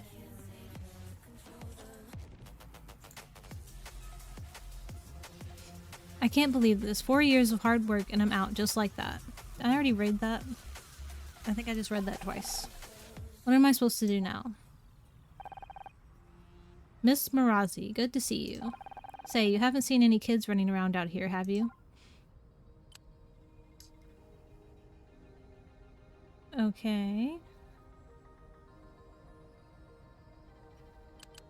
What do they look like? I'm not exactly sure. Would have checked the CCTV, but no one ever showed me how to work it. Isn't that your job? You're the security guard and you don't know how to work the CCTV? That's part of your job? It's just I got a report about kids spraying graffiti on the studio lot. Same thing happened last summer. Oh, but look at me going on. You must have finished filming by now, right? Oh yeah, I'm finished. Like, not coming back finished. What? No way. Yeah, Blake isn't renewing my contract. Oh geez, that's awful. I thought you two were friends. Me too. What about money? What with your husband being out of the picture, wasn't this your only income?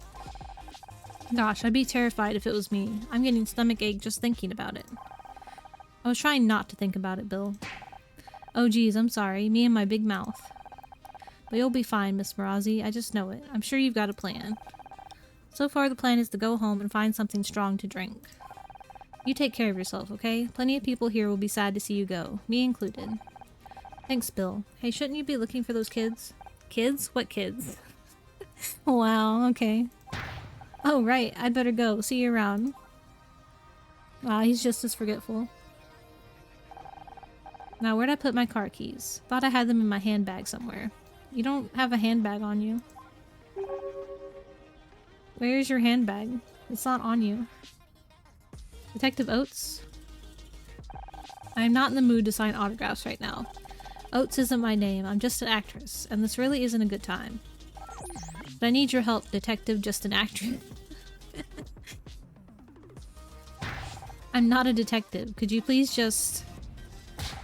Yo, it's a floating computer with binocular legs. You're not a fan. What are you? I am Scout. Is this some kind of prank?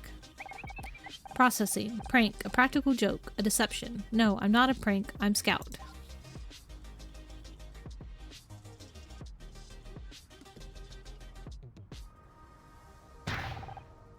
I have not. We're still reading the dialogue, K-chan.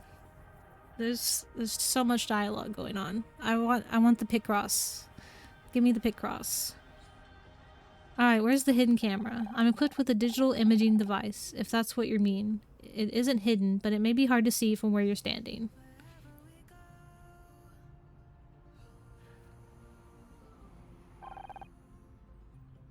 You have any other questions? Listen, this is all real clever, hilarious really, but I've had a bad day and I'm not in the mood. Unless you can find my car keys, I suggest you get lost.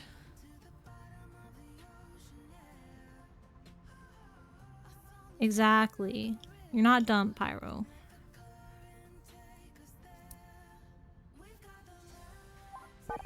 I can help find your keys. I can find anything. Activating object identification mode. Yay! We finally get a puzzle, guys! This 1, 2, 3, 4, 5, 6, 7, 8, 9, 10. So a total of 10. Well, we can go ahead and fill in the 3s. If I stop accidentally unclicking them. 1, 2, 3, 4, 5, 6. Well, there's the 6 and the 2. 1, 2, 3, 4, 5, 6. Can't be that one. This already has 1. This already has 1. Oh, this is done. I forgot to fill that in. I did the wrong thing. Yeah! Finally got to the puzzle. It was way too easy. Yeah, that totally looks like a car key. Sure. I found the car key. Oh, does it have a question mark? Is it a car key? Why is my detective rank F? I just start at F? That's rude. Yeah, that's the new Tesla car key. That's what it is. Hello, Link, by the way. Looks like a sperm. Yeah, it's sperm. That's how the Teslas are now. You have to inject sperm into the keyhole to open them. I'm good, Link. How are you?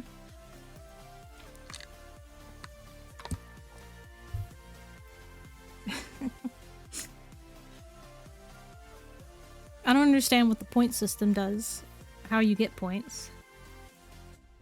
Yeah, best security measure. Alright, let's see how much more talking there is before another puzzle. Yeah, you gotta pay taxes first before you go somewhere. There, it's in your bag. What bag? Where is her bag? There's no bag. Where is it? That's not my car key, that's a tampon. It was a tampon, guys. That's why it didn't look like a car key. Oh, tampon, made from absorbent. Why did it skip? It keeps skipping the text sometimes when I'm not clicking at all.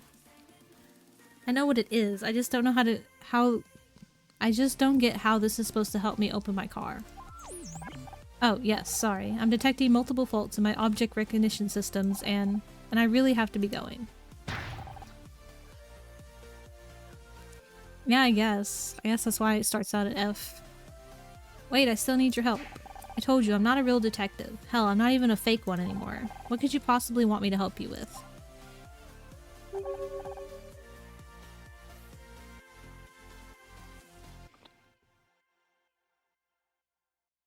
Do I confuse what, Link? What am I confusing? I forgot.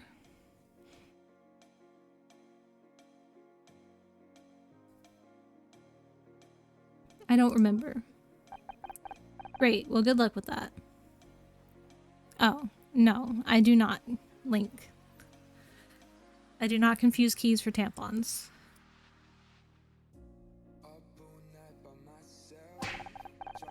Now get lost, will you? This isn't funny anymore. Oh, okay. Yes, thank you, Link. I will hydrate and stretch. You can see me stretch. My arms go crazy.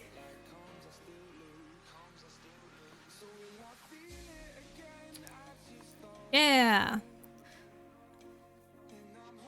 Oh, you meant the water? Oh, Link, have you not seen that?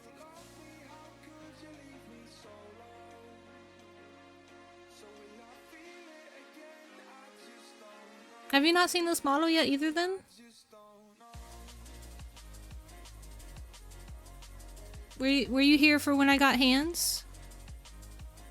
Link, you've been gone so long. I don't remember what you were here for. Okay. You've seen the model. Did you already know the hands? Okay, and the hands. Okay. You just didn't see the hydrate redeem? You can throw things at me now too. If you hadn't seen the hydrate, I assumed you didn't see that either. Still no head pats, because I was having issues trying to get that set up.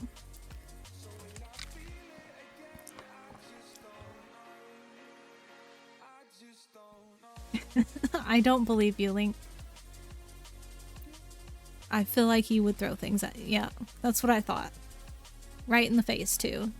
How rude. Yeah, sure, Link. It was totally a misclick. Was that a platypus? I think that first one was a platypus. I love how they're going straight for my face every time now.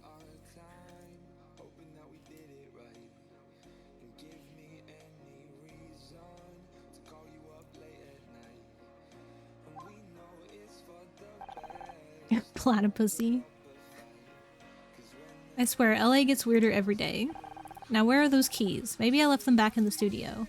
Probably, yeah, you probably did because you don't have your purse on you either. Yeah, just follow her. They must be around here somewhere. Ah! Somebody's screaming. What was that? It sounded like it came from Blake's office. Oh, location unlocked. Office. Yeah, she accidentally used her keys as tampons. Oh my goodness. Kate Sean. I don't imagine that would feel too good. What's happening? Okay. What's all these buttons do?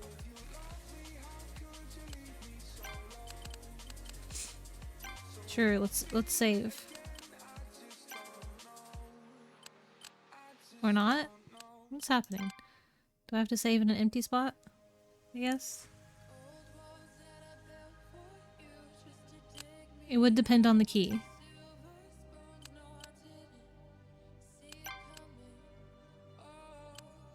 Can I do these things, or are they not allowed right now?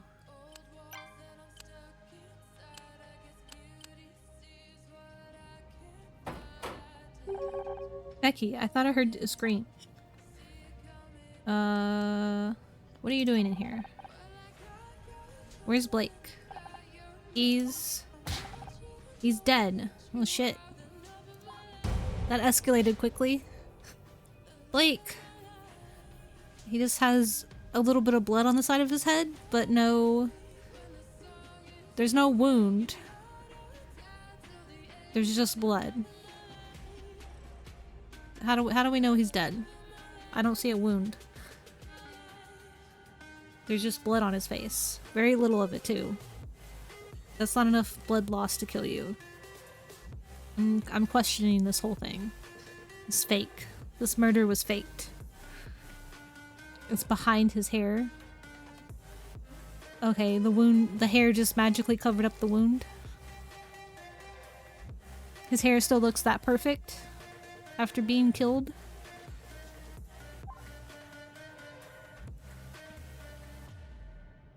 Very improbable.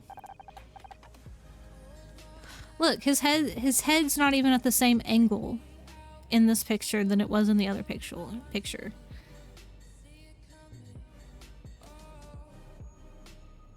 Well, then it wasn't murder. He just had an aneurysm.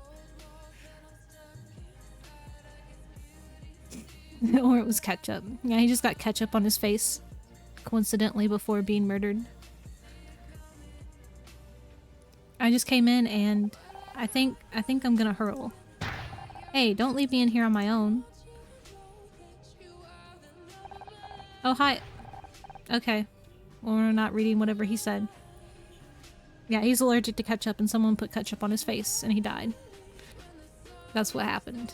You got it, Link. You figured out the whole murder. Game over. Oh my god, is that Blake? What happened? I don't know. I heard Becky scream and... Oh geez, what are we gonna do? We gotta stay calm, right? Oh my god, what is happening? Why are you doing this? I'm gonna have to, like, change the text speed, I guess, because for some reason it's skipping and it's doing it way too fast. I'm not qualified for this. They taught me how to check ID and how to operate the little gate, but not this. We have to call the police. Oh yeah, good idea. Call the cops. They'll know what to do. They're professionals. Just wait here. It'll be fine. Yeah, sure. They're professionals. I'm not skipping it, Link. It's doing it on its own, and it's doing it too fast for me to read. I don't know why it keeps doing that. Yep, see? I clicked nothing, and it just immediately skipped to the next one. Bill. Right, yeah, please, sorry. I'll go get help.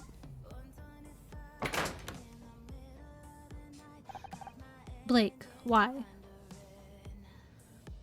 You're probably right, Link. I mean, I've never claimed to have skill. Okay, have good luck, K-chan. If we ever get to more pick-cross puzzles. Episode 1, show's over. Are those sirens happening in the game? He was just lying there. Bloody hell. I'm so sorry. I'm sorry, Honor. No one should have to see that. Yo, I love his hair. That's adorable. Yeah, there were sirens playing. I'm assuming in the game, but it could have been the song? I don't know. I just don't get it. Who would want to hurt Blake? Oh, she's gonna be blamed because she just got fired right before that. So they're totally gonna think that she killed him because she got fired.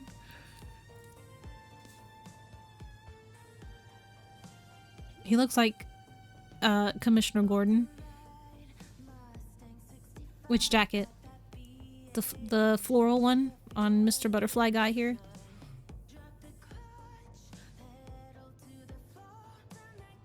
Is this everyone? All staff present and correct, sir. Well, everyone except Blake, on account of his being dead and all. Oh geez, me and my big mouth again. Sorry, everyone. I just can't believe what's happened. Okay. That's fine. Ahem. I'll take it from here, thanks. I'm Senior Detective Jerry Cross. I'll be leading the investigation into the death of your showrunner, Blake. I realize this is a difficult time for everyone, but if you work with me, we can just see that justice is served. First off, who found the body? Becky found the body. I came running when I heard her scream. He was dead when you found him? How should I know? I'm not a doctor. Becky, he's trying to help. Sorry, Detective. She's obviously still in shock. And who are you exactly? I feel like I've seen you somewhere before. Honor Marazi. I'm an actress. Honor Marazi, huh? Well, I'll be. You've probably seen the show Murder Mystery. I play Detective Oates. Of course he's seen it. We're a smash hit. Yeah, that must be it. I'm Becky Call, by the way, star of the show, and soon to be winner of this year's Starshine Award for Best Actress, hopefully. Glad to meet you. Now, what I need you to do is... An autograph? Of course, but I'm going to have to ask you for a small fee. I don't want your autograph, Miss Call. I just want you to think about what you saw. You'll all have to submit statements after I've examined the crime scene. Miss Terry? I've never heard of that show. Do you need anything else until then, or can we go? I think we could all do with some time to process what's happened. Hold it. No one's going home. There's been a murder. I don't want anyone leaving this room until I've got the place secured. Understood? How do you know it's a good show then, Link, if you've never even heard of it? You're being cute, right?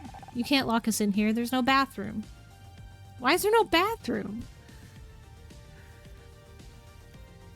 Why is there no bathroom on set? Use a paper cup if you have to. I want to keep all of you in one place until I've got the facts straight. Listen, senior detective, I am not going in a cup. Where do you think we are? A frat party? What's your name? Casey LeBeau, award-winning hair and makeup artiste. Enchanted to meet you. Aren't you Brits supposed to be good at keeping things bottled up? Well, now's your chance. Any other questions? Who's that hiding in the corner? Whoa, what? He was just hiding in the corner back there? Why are you wearing your overalls like that? Me? I wasn't hiding. I got nothing to hide, Mr. Cross. I mean, Officer Cross. You know, that sounds sus as hell. It's not officer, it's senior detective. Who are you? What are you doing here? Right. Senior detective. Got it. The name's Tully. I was just getting a drink when all hell broke loose, senior inspector, sir. Let me say it slowly so you get it. Senior detective. And I meant, what are you doing here in the studio? What's your job here? Oh, why didn't you say so? I'm a handyman by day, bodybuilder, and model at night. I'm gonna be the next Schwarzenegger. That's great, and I definitely want to circle back around to this. Yo, he's got the hots for him.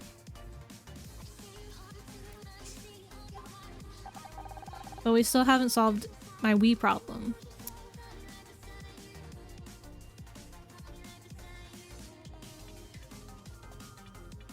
Is that what that is? A Maori tattoo?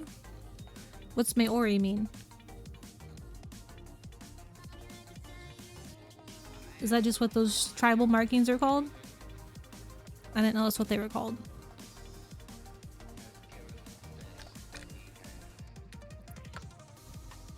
Oh. Is he from New Zealand?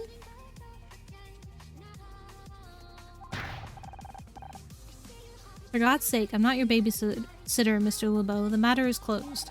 As for everyone else, I don't care if you're an actress, the next Schwarzenegger, or William Godnam Shatner. You're all suspects until I say otherwise.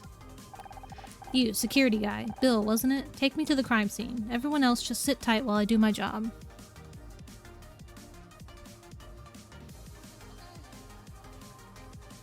Oh, are these specific markings the ones that are popular? I don't know. You know I don't know things, Link.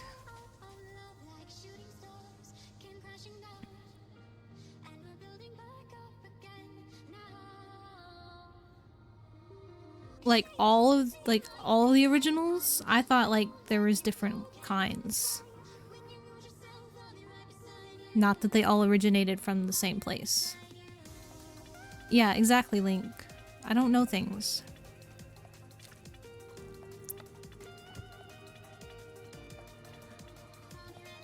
This game does not have enough Picross.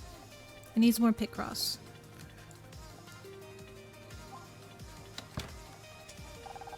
The real crime around here are those eyebrows. Somebody needs to pluck those girls before they get into a cat fight. I suppose we're stuck here. So Tully, let's talk about your bodybuilding. Yo. They can have sex while they're stuck in there. Several hours later again. Do I get to do a Picross?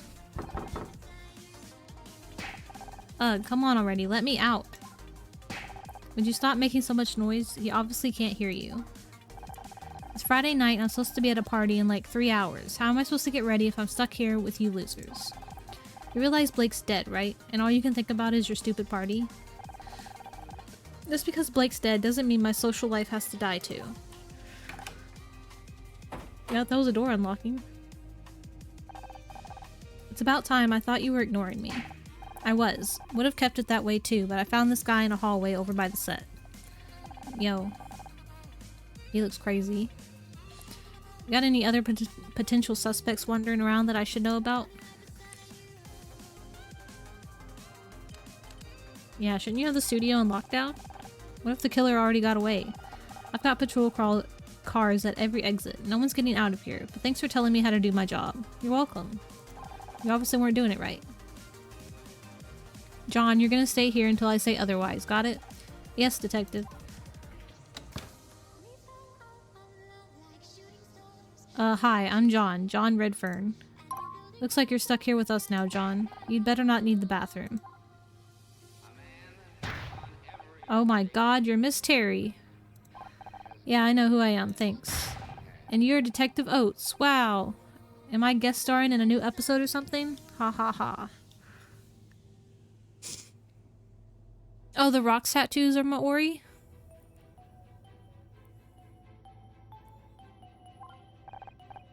That's cool. I don't know. I don't know anything about tattoos. I'm not Detective Oates. She's Detective Oates. And she's Miss Terry. Whoever that is.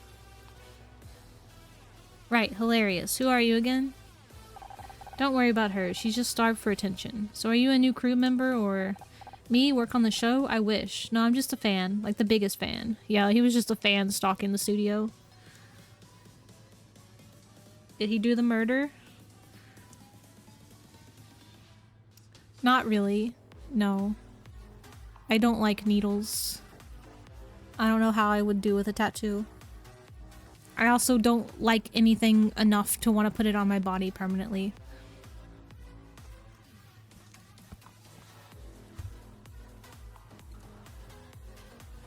My hyperfixations go away too quickly and I get new ones, so I can't think of something to put on my body permanently. Or he murdered him because he fired his favorite actress. He could have done it.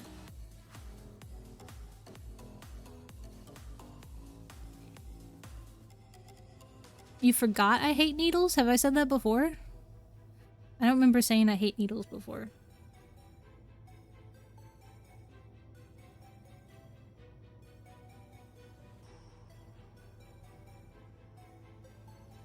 If you say so, Link. I don't remember, but I trust you. I'm sure I said that since I don't like needles. I just don't remember saying it.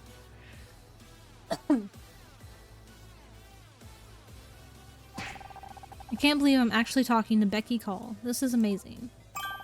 A fan? Well, why didn't you say so? It's always a pleasure to meet someone who appreciates my talent. I seriously can't even. Everyone on Usenet is going to go nuts when I tell them about this.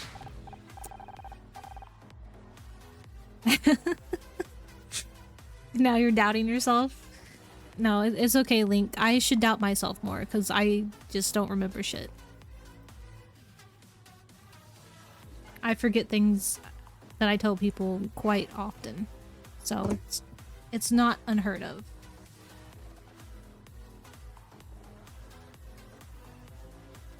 Well, where did it go? I dropped something and now I can't find it.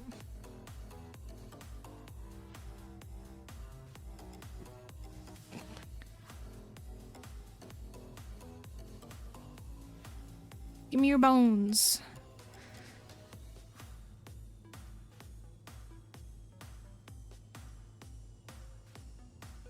Give me your bones, Link.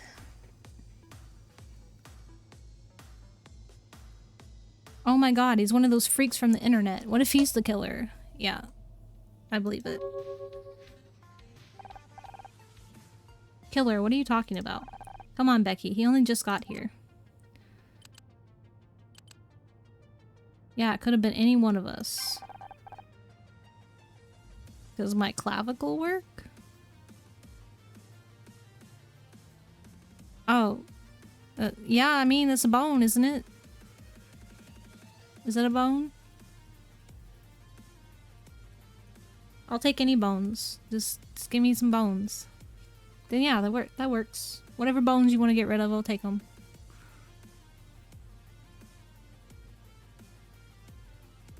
It could have been any one of us, even you, Becky.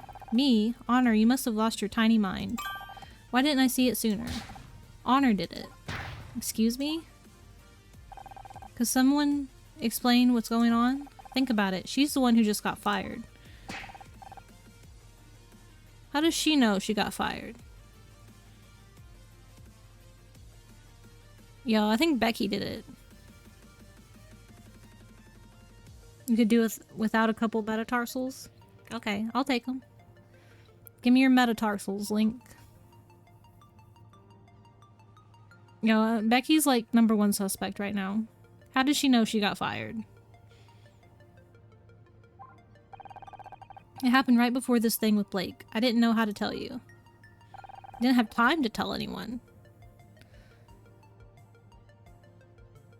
Yeah, Becky's very sus right now. You don't need to be Miss Terry to realize that's one hell of a motive for murder. Don't you go throwing stones, Miss Glasshouse 1996. We all know you and Blake were fighting over your new contract. What? I don't have to listen to this. Don't you walk away from me. Could someone please tell me what's happening? Same, John. Same.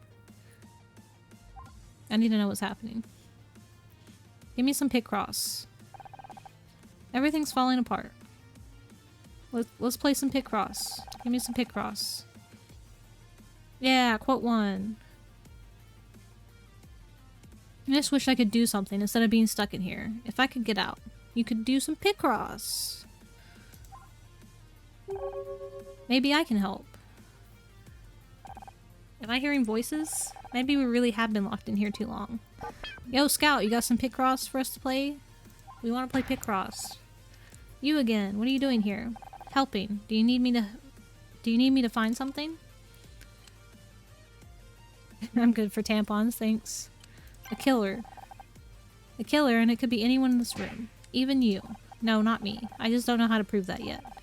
Maybe that's how I can help? How do I know I can trust you? I don't even know what you are. Well, you have an alibi with this robot dude named Scout. So, I don't think it was you. You have a good alibi. Ask me anything you want. I'll try my best to answer. Okay. Hello, Detective Just an Actress. Please call me Honor. It's a pleasure to meet you, Honor. I am Scout. What would you like to know? What are you? Yo, maybe Scout did it? First things first, what are you? Good question. Unfortunately, I don't have the answer. That's why I need a detective. Yo, he doesn't know what he is. Matrix is real. You don't know anything about yourself? I know I am a robot. I'm equipped with radar, an imaging camera, and over 200 megabytes of storage. Only 200 megabytes? That's not very much. So you're some kind of flying camera. Unclear. Most of my subroutines are corrupted, but many are for searching optical data and matching to known objects. However, most of my object database has been lost. That explains the tampon thing. How did you lose so much data? I don't know. My memory banks were severely deteriorated when I came online. Huh. Seems like you're quite the mystery, Scout. How is he gonna know where he came from when he doesn't even know what he is? Where did you come from? I was hiding under the table. Okay. It just skipped that. I didn't mean it here. I mean who made you? I don't know. All that tech and no warranty card. Better hope you don't need any spare parts. Okay, let's work backwards. How did you get here? I was following the street when I saw it. Murder Miss Terry. Solving mysteries every Thursday. Yeah, it's a bad PC with only 200 megabytes. The billboard outside the studio. Do you solve mysteries on other days as well? I don't know if I can wait until Thursday. You said you were following the street. Where were you before? A bad place. There were broken electronics everywhere. No wonder I was damaged. You mean the scrap heap? Who would throw something like you away? That's what I want to find out. What do you want from me? I told you I'm not a real detective. I understand, but perhaps you can help me find one. Scout, I've got my own problems. One of my friends is dead. Also, maybe you haven't noticed, but we're locked inside a break room. I can't help anyone right now. Then let me help you. I can find a way out of this room so you can prove your innocence. I don't know why I just had my hand all the way up there like that. And then I'll be free to help you. It's logical, is it not? Can't argue with that. How do I know I can trust you? My friend is dead. For all I know, you could have killed him. I would never hurt anyone. I don't even know how. I only want to find out who I am. I don't see any weapons on you. I guess you're safe. Aw, he's happy. But I swear, if you go all HAL 9000 on me, we're through. Wonderful. He's gonna go HAL 9000. Hello? Yeah, my hand was going crazy. So can you find me a way out of here? Sure, I'll do a quick scan. Can we do some is that we can do pick cross? Pick cross now?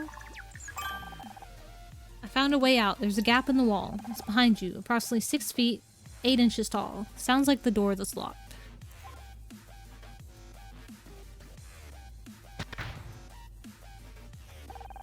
Yeah, that's the door scout. If I could get out that way, I wouldn't need your help. Sorry, my logic circuits are obviously still warming up. Give me a moment to make a more detailed scan. Okay. Investigate.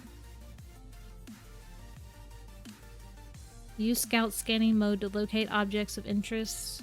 Move the viewpoint with the mouse and click to scan when the cursor turns fully red. Okay, I don't like how this moves. Oh.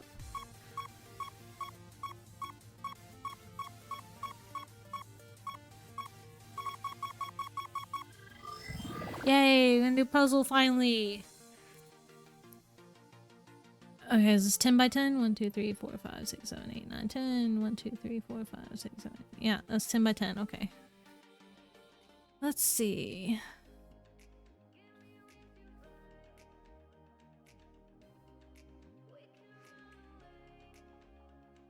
So, all of these have to be filled in. All of these need to be filled in. All of these need to be filled in. Are there any more 8s? That's a 6, so... 6. Those are definite. So these are all 1s. I can count. Ow. I just bashed my hand on the microphone and it hurt my hand. Yeah, all of these are done.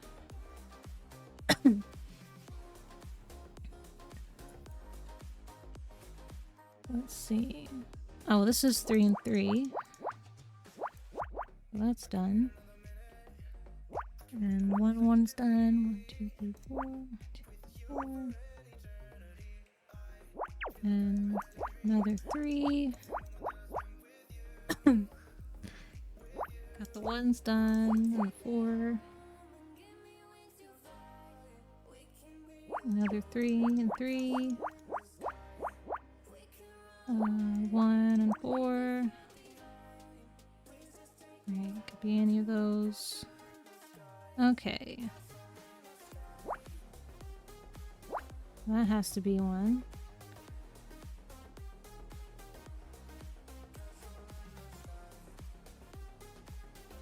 Oh, so now that has to be 1.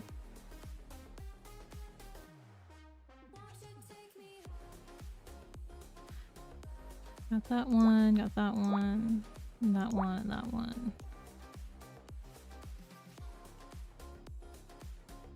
1, 2, 3, 4, 5. How do these puzzles work?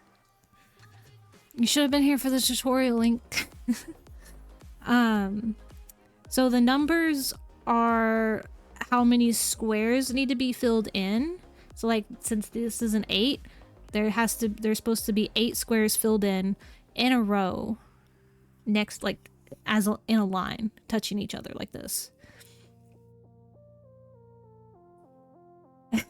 It's okay, Link. I'm explaining the best I can. When there's multiple numbers, like all these 1s, it means that there are 5 separate 1 squares not touching any other squares. So like how there's 1 square and there can't be 1 touching it. And then there's another square with not 1 touching it. So you have to fill them in like that. I don't really know what else to explain about it. That's how you like figure it out. Because like since these were 8 and these were 10 squares, then these like 6 middle ones have to be filled in. That's how I knew to fill them in. Yeah. So like now, 4, 5, 6, I have 7 here. So the last one to make this 8 has to be connected. So this square can't be filled in. Because there's only one more square in this line. So that wouldn't be filled in at all. So we can go ahead and mark that so that it doesn't get filled in. Now for this one, we've got the first 4 ones, but those ones could go, the last one could go in either of these at the moment. Same for this row, because it's exactly the same. Okay, this one, there needs to be 4 more. So like this one's a good example because we've already got the 1, and we've already got these squares filled in from the rows. And there needs to be 4 more single squares filled in. So the only options are those, because they can't be touching here. So now we've got that whole row filled in. And like this one, we have a 4. These 3, only that can make it 4. And like this has to have 2, so that has to go there, so that can't go there.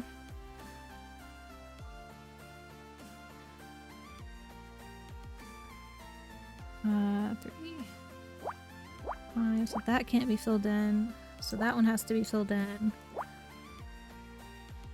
So that one has to be filled in. So now that's gone. Nope, that's not what I want to do. That. 3, 4, 5. Okay, so that's done. And we still need those. Oh, well it's not supposed to automatically complete it for me. I had 2 squares that didn't have anything in them yet. I found an air vent. Woo.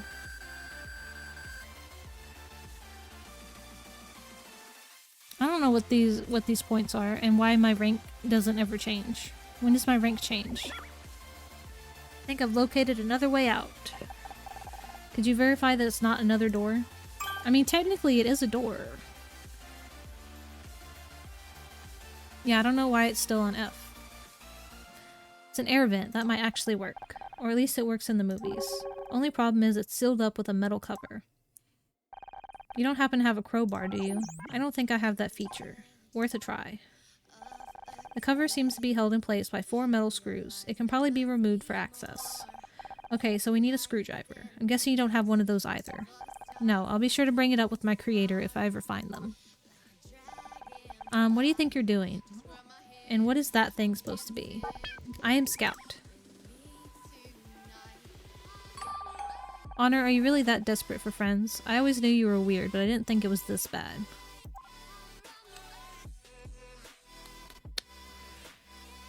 He's helping me. I didn't kill Blake, and I'm going to prove it. Ha, how's a piece of junk like that going to help? Looks like you dug an old Betamax player out of the trash. Actually, I didn't meet Honor until after I left the scrap heap. That explains the smell around here. Ugh, what's taking that detective so long? You think someone his age would value time? For once, I agree with you. Scout found an air vent that leads out of the room. I'm gonna get out there and prove I'm innocent. What? No way. I'm not letting you sneak out while I'm stuck in here. What are you going to do? Tie me to a chair? If you so much as touch that air vent, I'm telling Detective Cross. You get fired, Blake dies, and then you try and escape? You don't look so innocent to me. She is acting sus as hell, but she does have an alibi. So she didn't do the murder.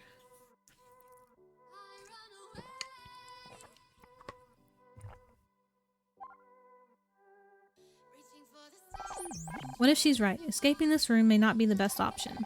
Sometimes the best defense is a good offense. Scout, and we have to move fast. The longer we wait, the more time the killer has to cover their tracks. How do you know that? I've picked up a thing or two over the years. Murder mysteries were always my favorite kind of story. I just never expected to be in one.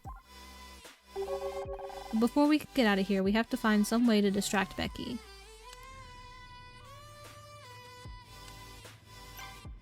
Guess we're gonna question Becky. What do you want? How are you holding up? Sigh, I'll be okay. No thanks to that idiot detective. I can't believe he's left us locked in here without any protection. What if the killer tries to finish off the rest of us? You don't think they'd be trying to lay low? How should I know? I'm not a murderer. Maybe not. On the other hand, what? That contract thing? Don't be stupid, Honor. That's just business. I'm not a suspect. I'm a victim of circumstance. You and Detective Cross. Sounds like you don't think much of Detective Cross. He's so old. I thought real detectives were supposed to be cool and mysterious. The only thing mysterious about him is why he hasn't been retired yet. Fighting with Blake about your contract. Were you really fighting with Blake about your contract? I do not want to talk about it. Rude.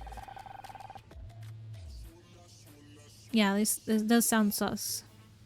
But can you believe these people? I'm their biggest star and they can't even find a few $1,000s for promotion. I swear, it's like they want the show to die. Okay. Well, I guess we're not reading that one. What are you smiling about? Nothing. It's just, I thought you didn't want to talk about it. Gotcha. You should let me go. If you really want to get out of here, you should let me go. The sooner I can prove I'm innocent, the sooner Detective Cross can concentrate on finding the real killer. No way. If I have to be stuck in here, then so do you. You're just mad because you're going to miss your stupid party. Duh, it's the social event of the season, and I'm supposed to be there in 3 hours. Yeah, I don't... It keeps skipping text for some reason. If I don't get out of here soon, everyone will be drunk by the time I get there. They won't even notice me arriving. Worrying about your party. You're more worried about getting to a party on time than about Blake. Don't you care at all? Of course I care. It's tragic, but this isn't just any party. It's a Mitzi McCree party. Do you know how hard it is to get on her guest list? I've been trying for months. Not that you'd understand. You always got invited to these parties with your husband. Oops, sorry, ex-husband. Rude. Maybe now you're divorced, you'll finally see what it's like for people like me. You know, people who got where they are through hard work, not by marrying some rich guy.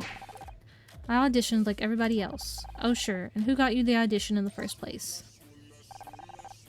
I still don't understand why you divorced him. If I had a guy who got me into Mitzi McCree parties, I'd never give him up. Meeting your biggest fan. So how does it feel to finally meet our biggest fan? Who, John? He's so pathetic. He keeps trying to talk to me about poetry or some crap, as if I want to hear poetry at a time like this.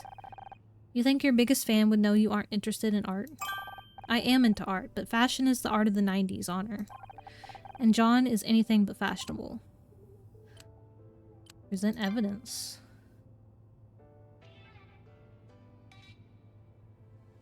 Yo, should we show her the tampon? Are you tracking my cycle? What kind of weird stalker are you, Honor? You know, you're more than welcome to escape with us through the air vent if you want. Me crawl into an air vent? You must be kidding. It'd be full of spiders and rats. I guess you're right. There might even be rat-sized spiders. Oh my god, is that a real thing? There are several species of spider comparable in size to the average rat. Would you like to know more? Ew, get away from me. So you definitely don't want to come with us. Over my dead body. Okay, well that's all the evidence we have.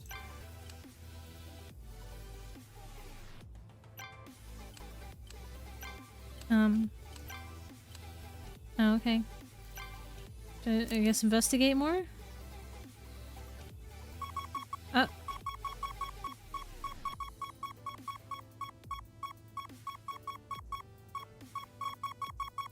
The refrigerator? Puzzle time! Let's go! 1, 2, 3, 4, 5, 6, 7. Oh, there's 2. Yeah, fridge puzzle.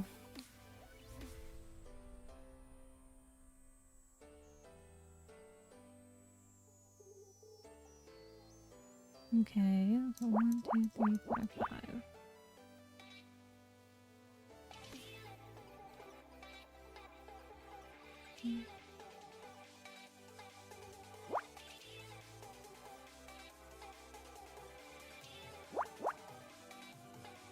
It could be anywhere. 7. It's gonna have 2 again.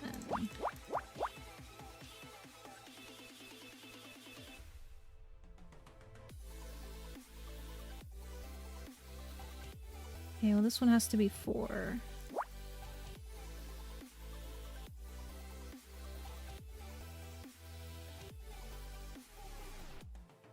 Three, 4, 5, 6.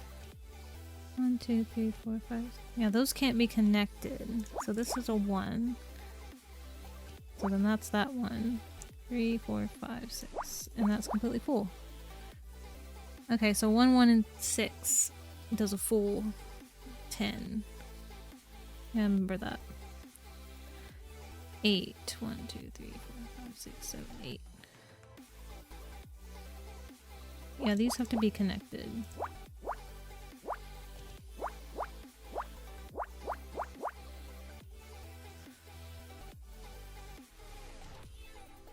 Four and 4.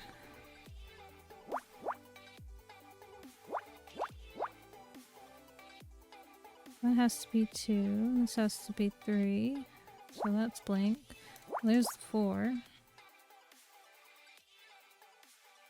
That's blank. So there's a 3.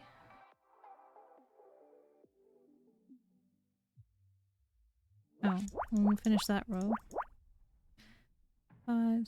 Oh, we already did that. So that has to be the 2 and the 3 and the 2.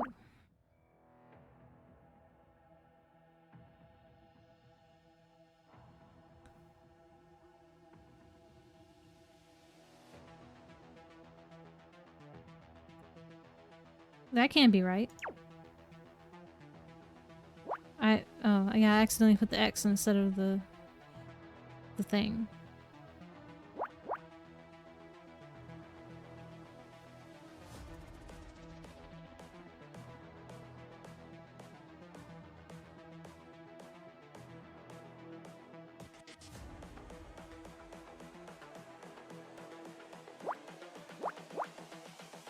Oh, that has to be the 2 and the 4.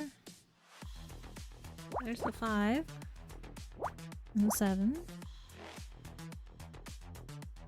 Oh, there's the 5.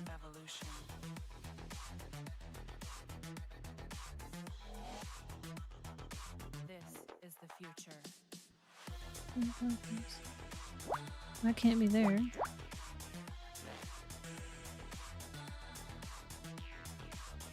And that's done. That has to be the 2.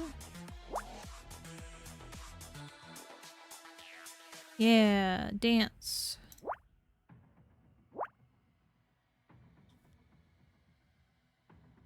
Oh, that row's done.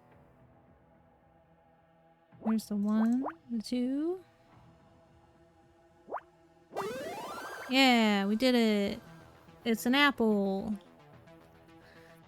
I guess that was inside the refrigerator? That we somehow just x-rayed through the refrigerator to find an apple?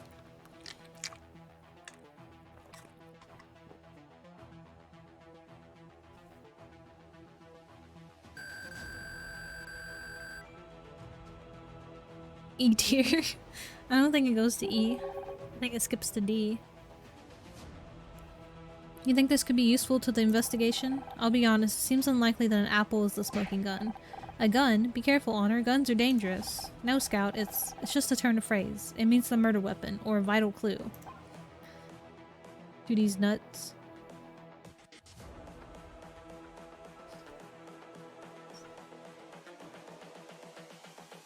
This is the future. Human error.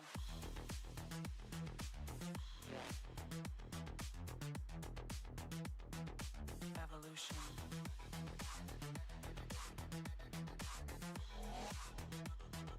This is the future.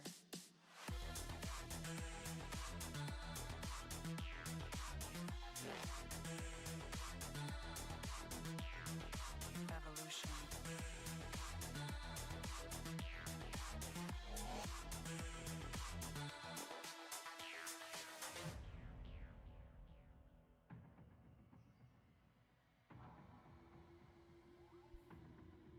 Sorry, Forg brought me food. Yeah, sorry. Sorry, Link. Sorry, I just kind of went silent there. Yeah, I muted on purpose. Forg came in here and brought me food.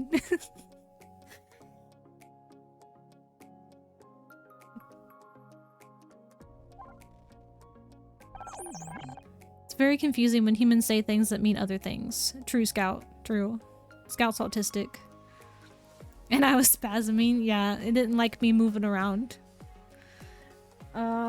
Potato wedges and queso to dip them in.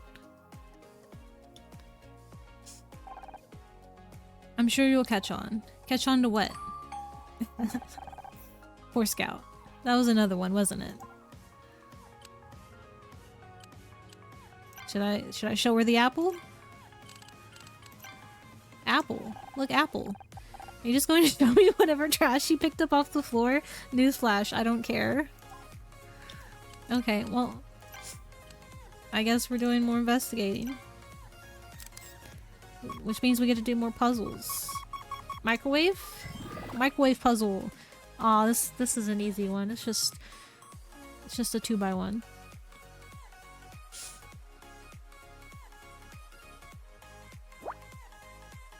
Well,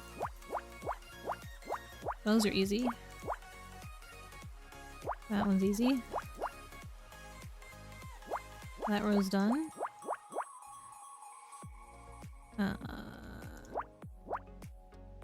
well, that gave it away. I cheated.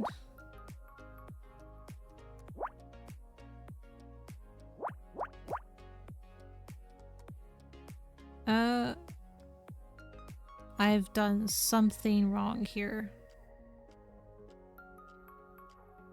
Is there a clear? What do these even do? Can I, like... It won't let me undo them?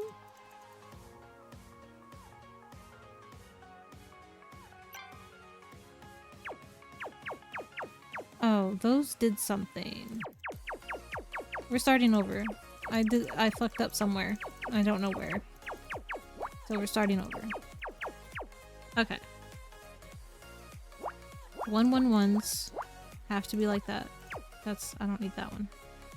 The 5, of course, has to be full.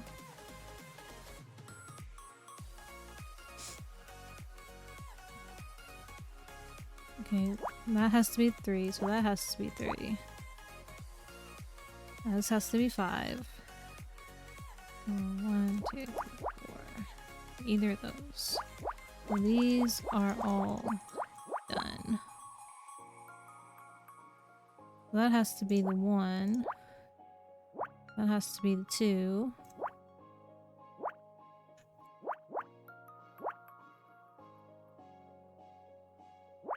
That has to be the 1.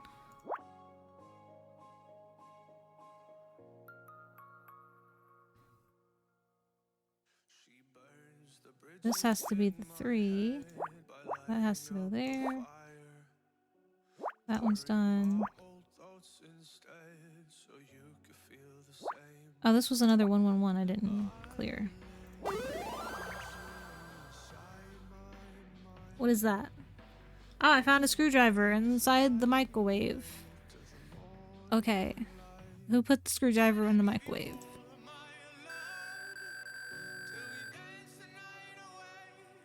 We're never gonna rank up. Honor, I found something.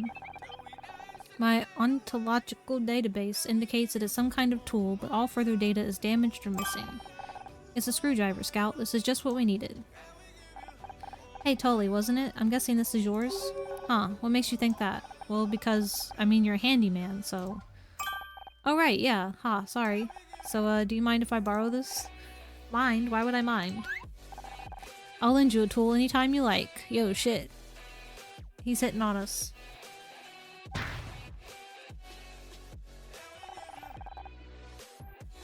Maybe after we get out of here, you and me could go grab a coffee?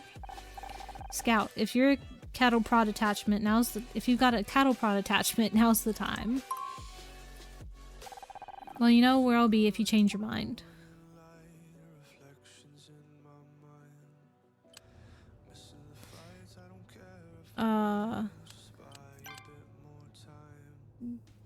What are we doing now?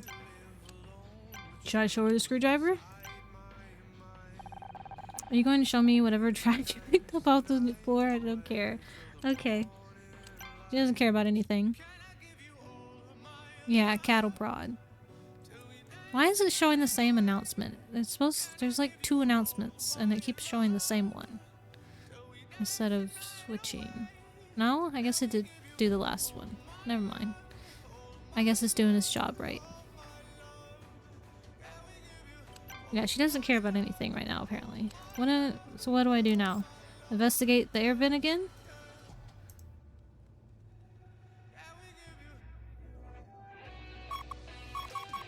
The floor?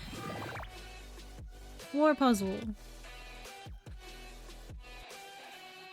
Okay. Well, that one's easy. As is that one.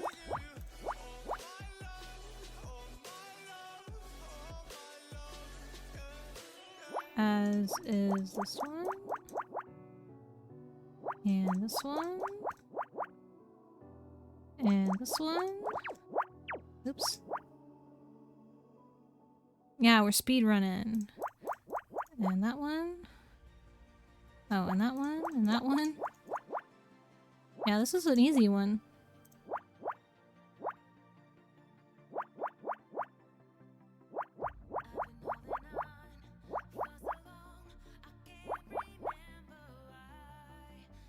This is 3, so it has to be those.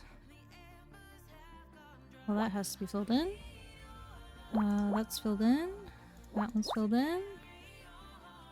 Got the 3. 2 could be either of those. Oh, well there's the 2 and 5. There's the 1 and 4. We got the 4. 1 could be anywhere. 3 could be either of those. Oh, it's that one.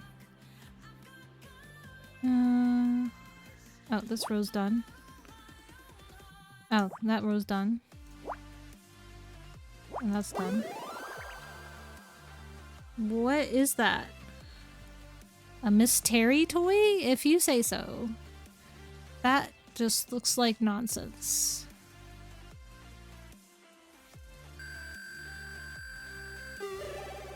Yo, look, we did it, Link! We got up to E! There is an E!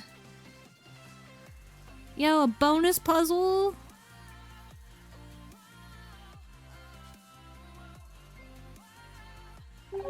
What's this toy doing here? Hey, be careful with that. Don't you realize what you're holding? Some kind of action figure? Action figure? That's not an action figure. It's a Miss Terry figurine. And a rare one too, if I'm not mistaken. Ah, I thought it looked familiar. No, I'm not a genius, Link. Guess I didn't recognize Becky without a scowl on her face. How come it's so valuable? Well, since you're interested, this particular figurine has a small but hilarious mistake. Take a look at the face. Do you notice anything? Aside from strong urge to pull Becky's head off? No. The eyes are the wrong color. Isn't that funny? Like, how do you get the eyes the wrong color on Miss Terry? Haha. Oh. I accidentally kicked my keyboard that's on the floor, and something popped up on my computer.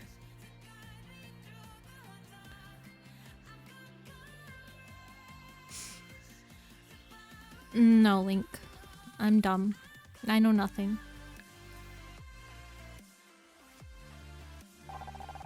They only made 200 before they noticed the problem, so they're very rare. How did they make 200 before they noticed?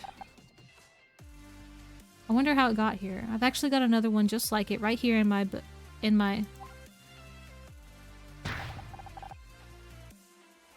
Okay. Wait, is that mine? What? You took it out of my bag. You're a thief.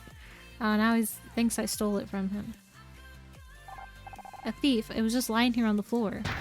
On the floor? But it's worth hundreds of dollars. There are people out there that would kill to own this. Calm down. It's just a piece of plastic. Just a piece of plastic? Yo, that was a lot of flashing. That was not okay. That hurt my eyes. Come on, John. Remember what Dr. Frierstein taught you. Yeah, now he thinks I'm a murderer and a thief. How rude. Murder is one thing, but a thief? Never. I'm sorry if I shouted. I just can't stand to see priceless collectibles being abused, especially when they belong to me. Sorry, John. I really didn't know it was yours. You should probably take it back before I get any ideas about shoving plastic Becky here into the garbage disposal. No, Dr. Firestein says I have to learn to share. Besides, you are Detective Oates after all. If I can't trust you, who can I trust? Ha ha ha. Yo, he's crazy. You were kidding about the garbage disposal thing, right? Yo, look at this piece of trash I found on the floor. Oh, okay. We already knew that. Oh great, even more crappy merchandise. Is that the outfit from the marching band episode? Nope, it's from the one with the alien bug cult. Ugh, I hated that episode. You know it took Casey 3 hours to get all that green gunk out of my hair? Excuse me, Miss Cal. I couldn't help overhearing and I have to politely disagree. It wasn't just gunk, it was insect mucus. And it wasn't green, it was gray. I've seen it on VHS about 100 times. Yo, VHS? I don't care what color it was, that crap was in my hair. But those details are very important. Without a consistent world, the show would fall apart at the seams. Yum, insects. Oh please, it's all made up anyway. As long as I'm there, people will keep watching. But the real fans value internal logic. You've got to construct a rich and consistent canon to build long-term viewership. What the hell have canons got to do with anything? Ugh, I can't believe you're so ignorant. This is exactly what caused the show to go downhill last season. You ought to be ashamed of what you've done. Downhill? Are you crazy? I've never looked better. This isn't about you. Now I know you're crazy. Yo, they're both crazy. Well, that'll work for a distraction. I didn't know human faces could display that shade of red. John really cares about the show, huh? I almost feel bad for Becky. Almost. I think we have everything we need now, Honor. Are you ready to open the air vent? Ready as I'll ever be. You? I'm looking forward to exploring this ventilation system with you. You know, I can't tell if you're joking or not. I don't know if I'm capable of joking, Honor, but I would like to learn how. Yeah, this is apparently old school. I mean, have you looked at the way they're dressed? I think this is like in the 90s or something. Wait, before we climb in, any idea where this vent goes? I don't want to end up in the furnace. I could try mapping the internal topography with active radar. I don't have a clue what that means, but if you think it will help. Yay, puzzle! I was just supposed to say I want to do the bonus puzzle. Okay, well, that's easy.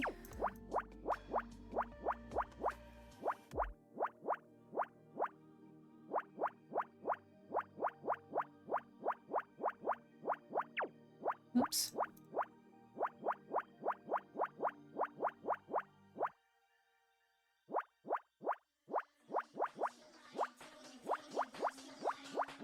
No, guys, I made this way too easy.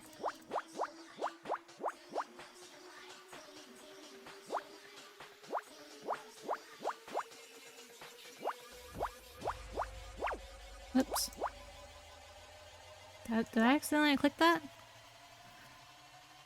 Okay, well, that one's done.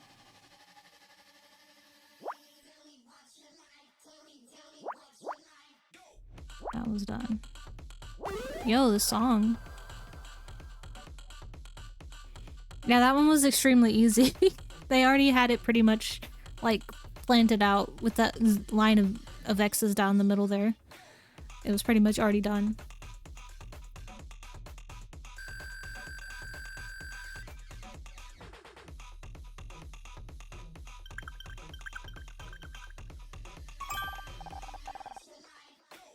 Yeah, this song is a banger.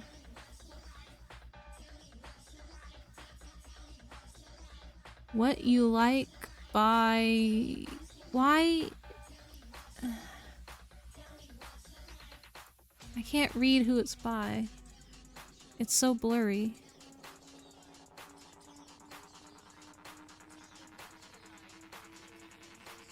It starts with a C. Oh, Curb? What You Like by Curb. Interesting. Yeah, it's banging for sure. Mapping complete. The vent leads to another room of a similar size to this. Probably Blake's office. I didn't think I'd be heading back there so soon. Should I look for another way out? No, if I'm going to find a way to prove I didn't kill him, his office is the best place to start. I just hope we don't run into Detective Cross when we get there. This vent looks pretty tight. You sure we're not going to get stuck in there? Don't worry, Honor. My sensors have already measured your body and...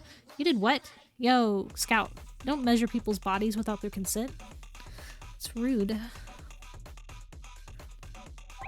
I took approximate measurements of your body. Compared to the diameter of the ventilation shaft, it's unlikely you'll become stuck. Did I do something bad? Yeah, Scout. Yeah, you can't do that kind of thing without asking. Gotta ask for consent first. Sorry, Honor, I didn't realize. Okay, Scout. How about you just delete those measurements and we'll pretend this never happened. Are you deleting them? What measurements? Good Scout. Hey, you can make jokes. Come on, let's get in that vent before I start having second thoughts. Air vent is open. They climb inside. Wonderful. I like the extra subtitles saying what they're doing. I want to do that bonus puzzle. Can we like stop the dialogue for a second so I can do the bonus puzzle? No sign of Detective Cross. What's the plan now? Good question. Well, find whoever did this to you, Blake. I'll make sure. Breathes heavily? Why are you breathing heavily? Scout, can you see anything? I can currently see 432 objects. Can you be more specific or should I scan them all individually? Oh, you love when movies do that? Sighs loudly. No, I mean, can you see anything that might shed some light on what happened? Before you say anything, I don't mean the desk lamp. Understood, I'll scan the room. No, I want to do... How do I do the bonus? I guess let's save.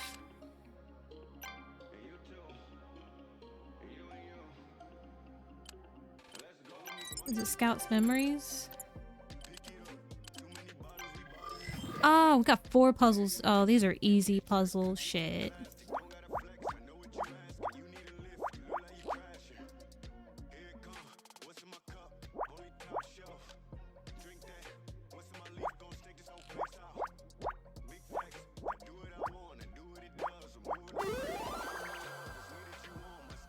What is that supposed to be? A coffee cup.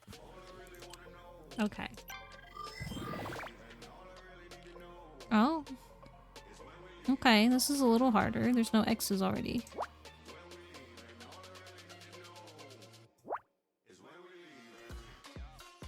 Oh, goodness. Okay, well, 111. Oops. Has to be separated there.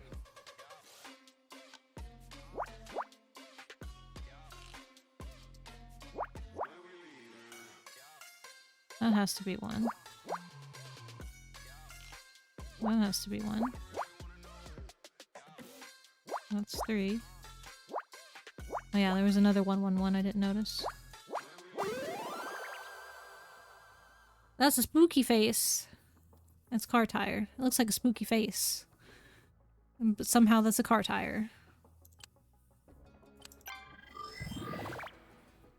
Oh yay, a bigger one.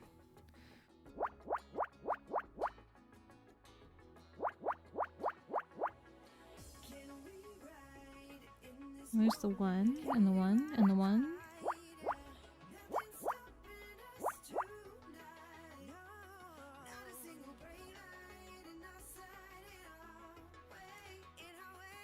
Okay, that's 2.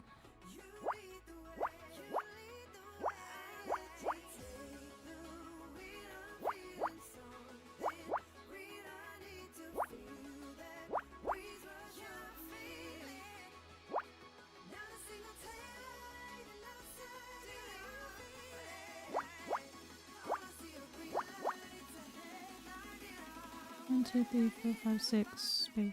Okay, so that has to be.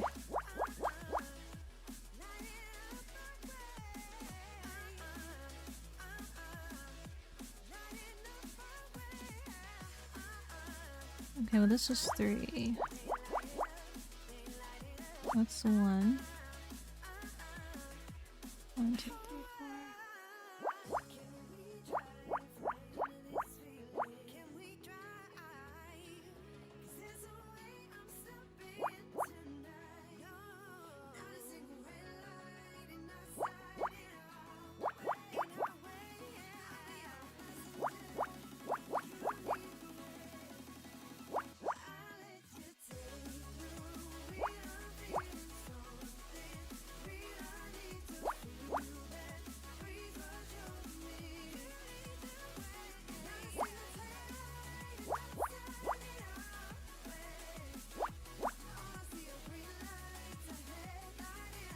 messed that up.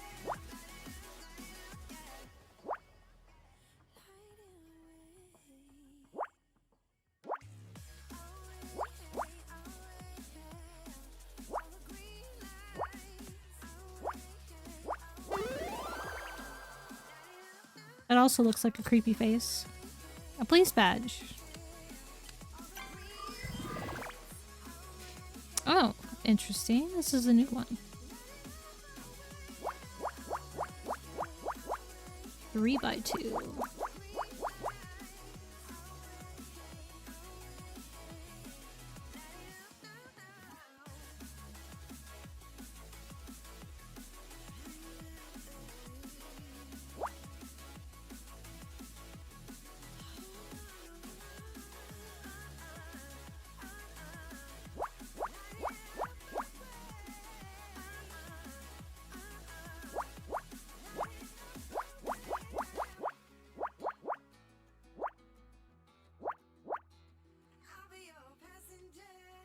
Alright.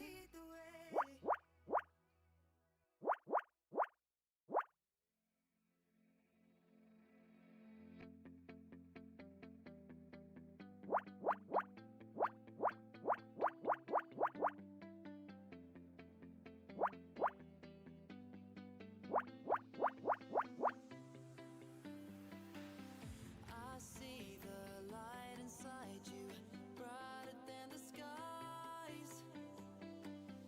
Hold on, just let us escape and fly away tonight.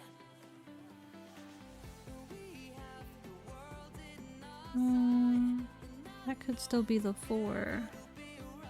Oh, 13. I didn't even notice that one. What is this?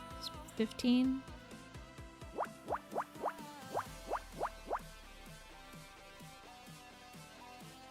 This has to be the 4.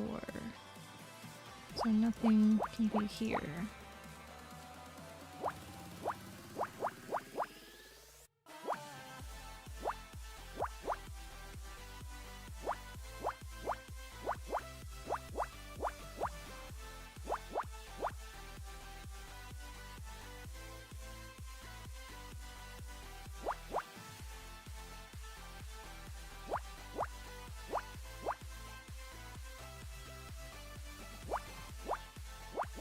Oops.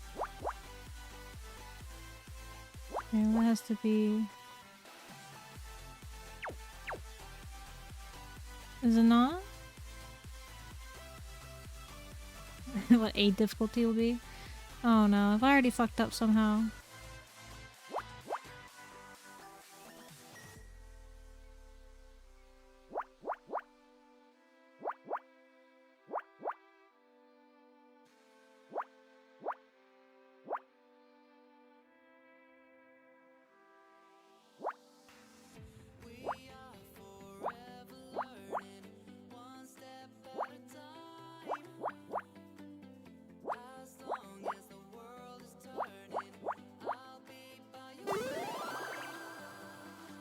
I guess I didn't.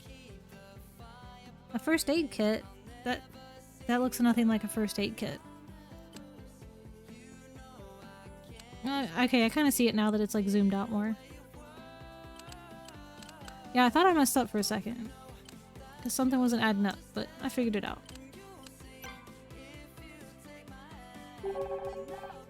And does have a plus sign. No sign of Detective Cross. What's the plan now? Good question. We'll find whoever did this to you, Blake. Oh, we already read this.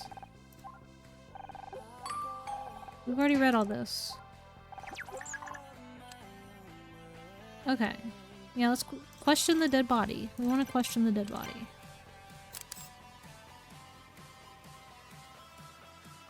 Give me a puzzle. Puzzle?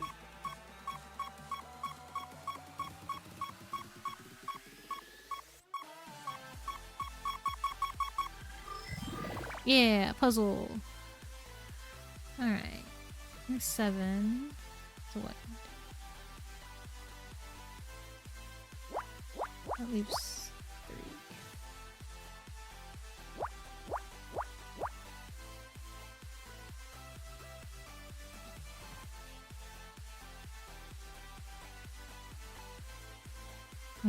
This one is already a little more difficult.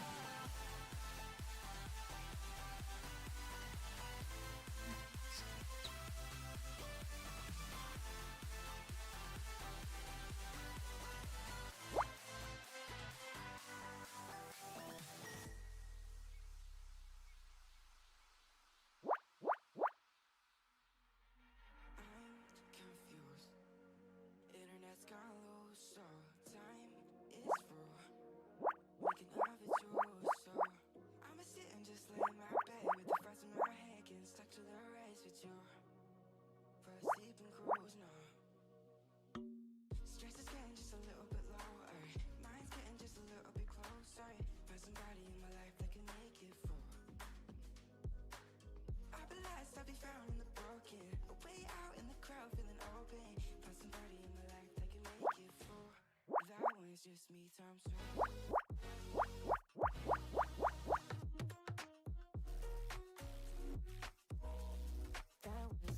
Rompecabezas? What is that? What does that mean?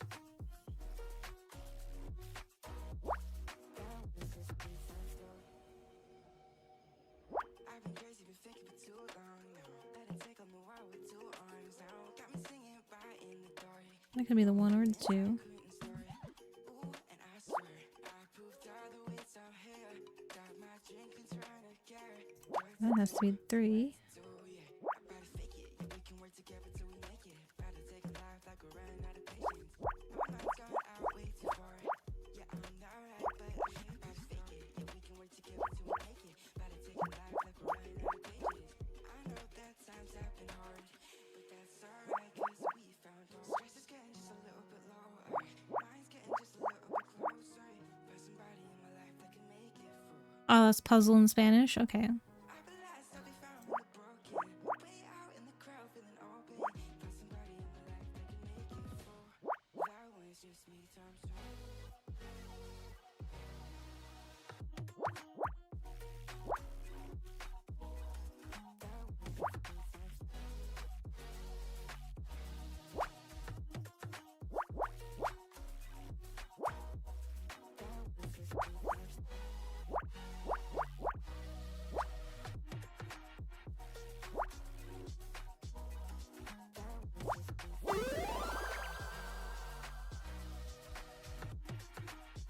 Means head breaking or mind bender.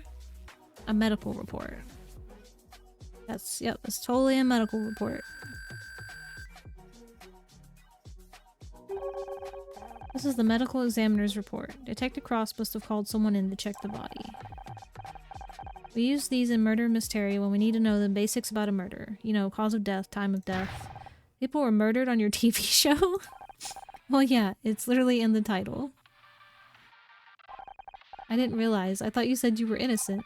No one actually dies on the show, Scout. They're just acting. Acting? Ah, I see. The show wasn't real. You're just pretending to be an actress. No, I don't have time to explain this right now. Give me a minute to read this report. Cause of death. Blunt force trauma to the head. Just like the detective said. Time of death, approximately 4:30. Where was I at 4:30? Nope-de-dopes! Hello, nope-de-dopes. How are you? According to my internal chronometer, that's when we met in the parking lot.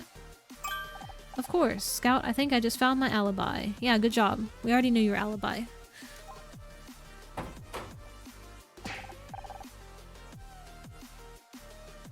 Sleepy? Me too.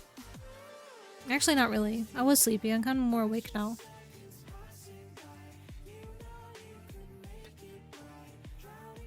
We're doing Picross puzzles. It's kind of like chess. There's a checkerboard involved.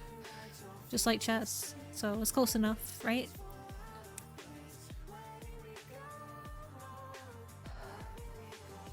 Oh, there's an ad. Link, why are you making there be an ad in 1 minute? Yeah, the puzzles have woken my brain up. Miss Marazzi, what are you doing in here? Uh-oh, we're in trouble.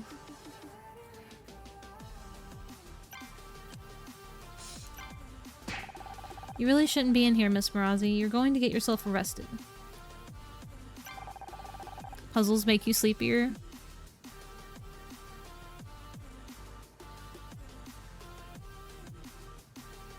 How... I mean, I don't know how you don't, like, first try them on Picross.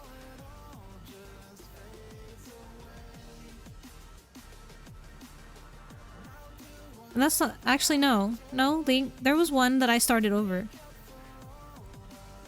Because I messed something up somewhere and I started it over. So that's a lie, Link. I did not first try all of them. Technically, I started one over by clearing the board. I know I shouldn't be here, Bill, but I couldn't stay in that break room. Yeah, sorry, Link. You must have missed that one. Why weren't you weren't paying attention, apparently. How'd you even get out? I thought Detective Cross locked the door. I crawled out through the ventilation system with a little help from Scout here. I am Scout. Hi. What is that, a flying fax machine? He's a robot of some kind. We haven't had much of a chance to get to know each other yet. Scout, this is Bill. He's the studio's one-man security team. Hello, Bill. Boy, technology these days is amazing, isn't it? My son can fax me his drawings from home, and they come out right in my office here. Adorable.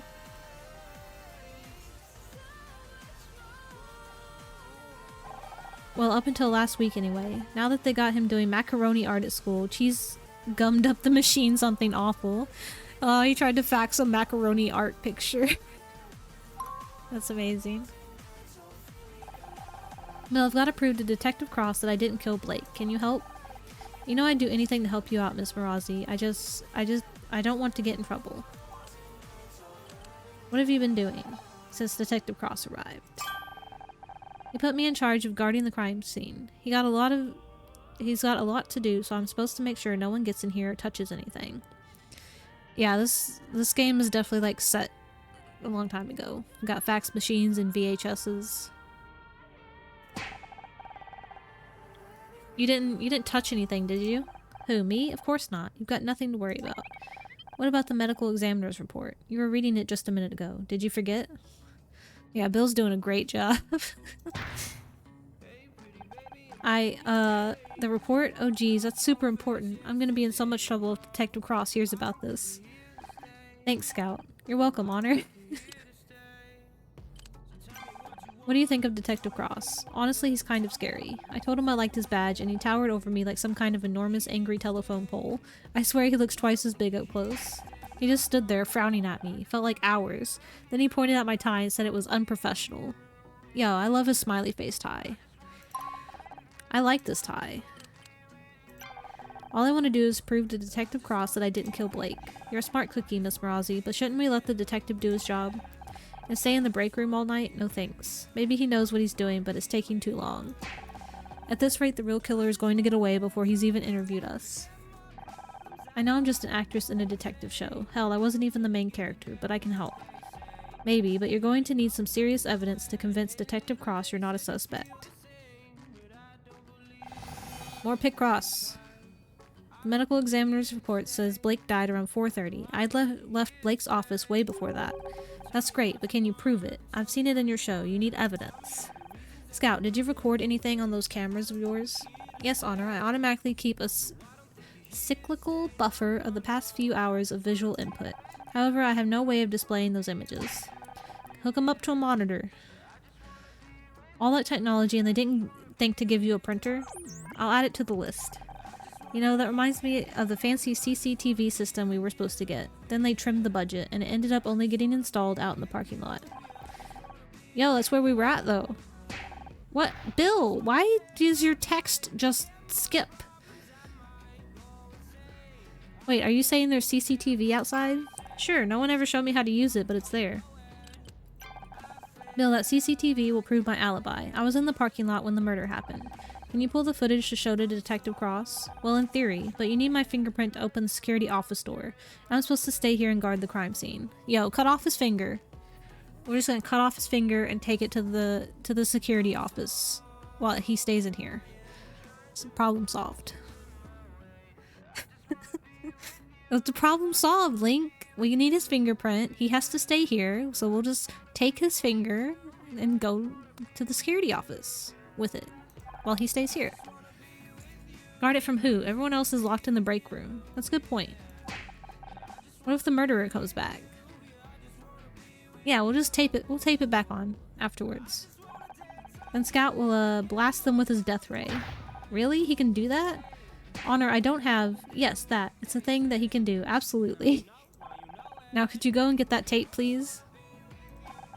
Oh, geez. Okay, if you're sure. I'll be as quick as I can. Honor, I don't have a death ray. I know, Scout. Just play along, okay? Give me another pick-cross puzzle. My first real crime scene. If it's nothing like I imagined. I thought you pretended to solve crimes on your TV show. I did, and I've read so many mystery novels, seen so many movies. It sounds stupid now, but I guess I convinced myself I'd know how to handle a real murder. But now I'm standing here looking at the body of my friend, and... the door opened. Bill, did you get the tapes already? Uh-oh. In trouble. Ahem. Jesus. Detective Cross will do just fine, thanks. Yeah, that's not Jesus. You want to give me an explanation, or shall I skip straight to the handcuffs? No, we're smoking indoors. Bad. Can't wait to see how you're gonna try and talk your way out of this.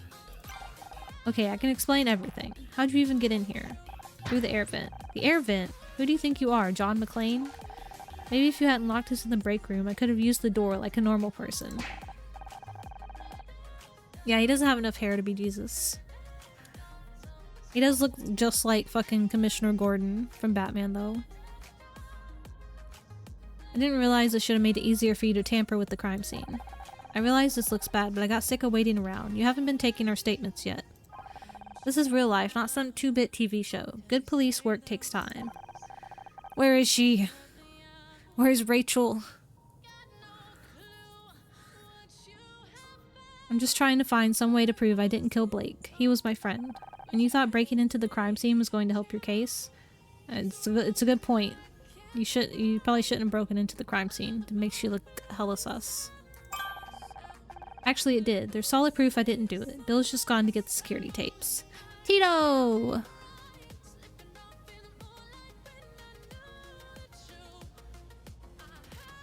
The body of a Tito pass in front. Do detectives Chica the most smart.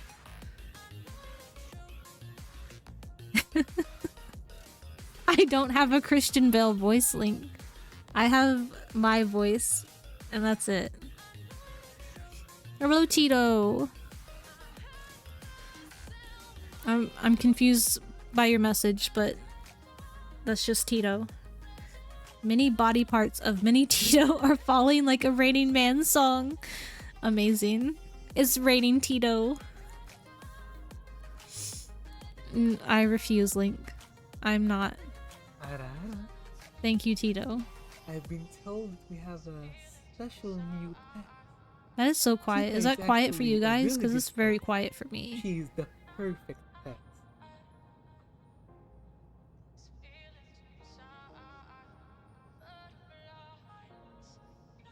I do not have a Christian Bale voice link. I'm sorry. I don't do voices. I just have my voice.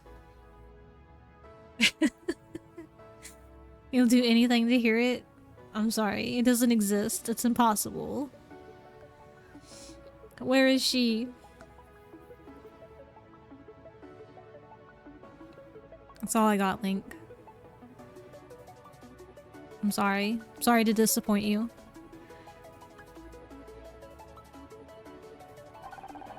I was beginning to wonder where he'd gone. Maybe you convinced him to leave so you could screw around with the real evidence. You'll see once he gets back. You just have to trust me. The Tito of Chica Crush with the House of Chica without legs and part of the head. I can't read that, Link. Finally.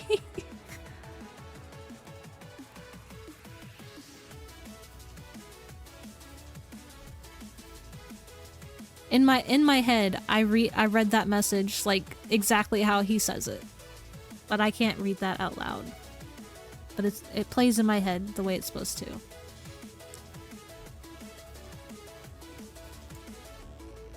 Yes, cute doors are adorable. Good job, Tito.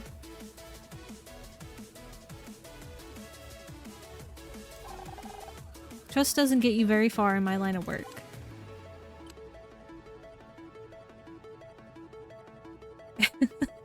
A North American B is a USB. It's true, true. Tito coming in with jokes.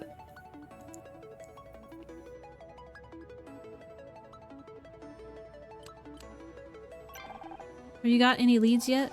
Yeah, I'm looking at one right now. Please, detective, I was just trying to help.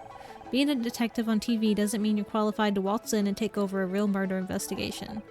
Real police work isn't a game, it's dangerous, and you don't know the first thing about it. That's where you're wrong. My dad was on the force.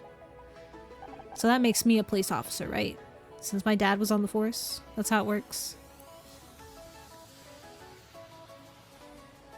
Are not jokes. I am checking if I don't lose the part of my skull with my speaking sub-programs. Don't lose your skull, Tito. You need that. You need your skull. That's how it works, Link. If your dad's on the force, that means you're also on the force. And I suppose he told you all about it? He didn't have to. He'd come home exhausted every night. I saw what it did to him. I might not have the training, but I understand the job. I know what it takes. True. You can't always install new programs.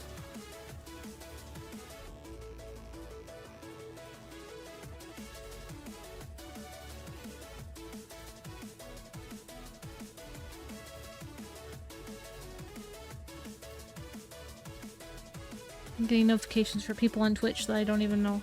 But apparently I follow them.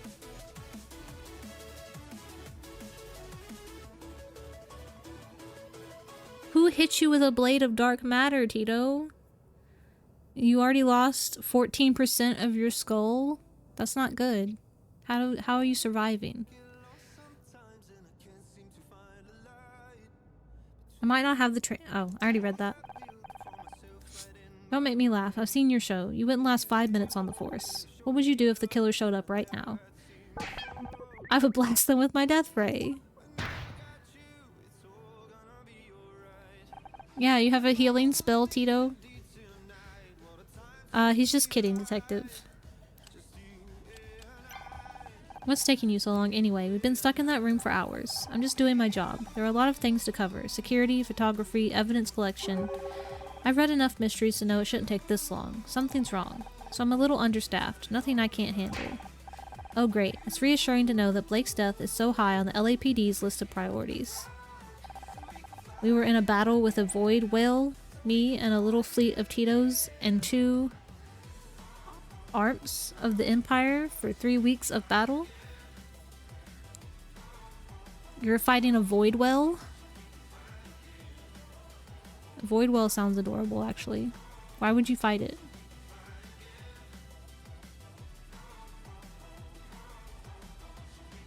Did you kill the void whale? Because that's gonna make me sad if you killed the void whale. There's no hand up there. The fuck? That's kind of spooky sometimes. It's like there's nothing behind me, so why did and I didn't move my hands, but that happened. Were they tiny Tito's? I wasn't raising my hand. My hands are not moved.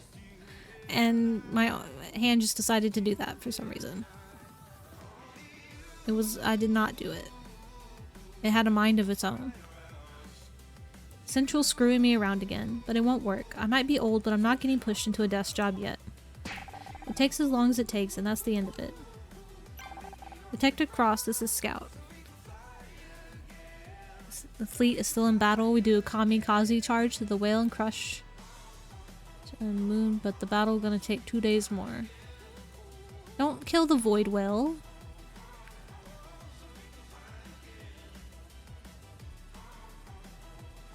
But a void whale sounds adorable. Looks like something out of Buck Rogers. Are you a real detective? Can you help me find my creator? You'd better get this flying toaster out of my face before things get ugly. Scout, maybe you should leave the nice detective alone.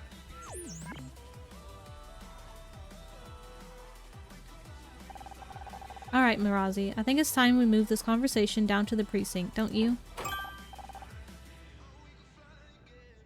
What if it's Moby Dick with a void in its stomach? You still shouldn't kill it. It's a whale.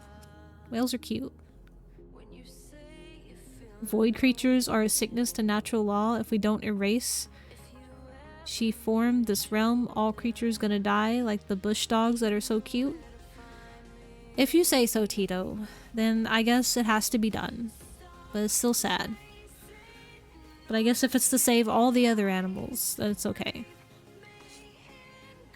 I got it, Honor. I found the security tape. Nice of you to join us. Detective Cross. Oh geez. I mean, what a pleasant surprise. Maybe I'm getting forgetful in my old age, but didn't I tell you to guard this room?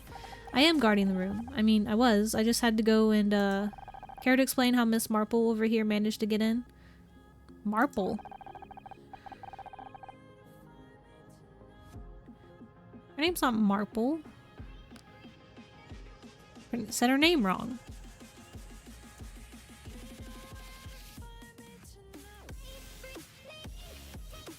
It's okay, Tito. I believe you. You said to make sure nobody got through the door. You didn't say anything about the air vent. He has a good point. So you wandered off and left a murder suspect at the scene of the crime? Alone? With all the evidence? Well, when you say it like that. I only went to check the CCTV system. Would have been back sooner, but I had to take the darn thing apart to get at the tape. You don't have to believe me. I've seen bush dogs. I've seen what those look like before. They're cute. Yeah, that's what I want to know. Is the void whale cute? I'm pretty sure it is. It sounds cute. Can you just press the eject button? There's an eject button? Oh goodness. So what do you say, detective? Care to see my evidence? You've got 5 minutes. After that, I'm taking you downtown. That's all I need. Scout, can you scan this? Yo, puzzle time finally. Uh-oh, is this an easy one? Oops.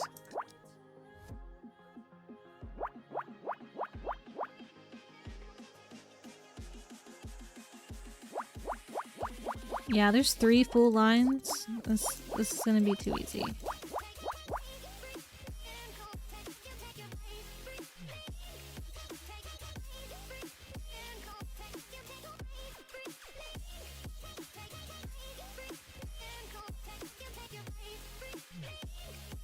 There's 1, 2, and the 1.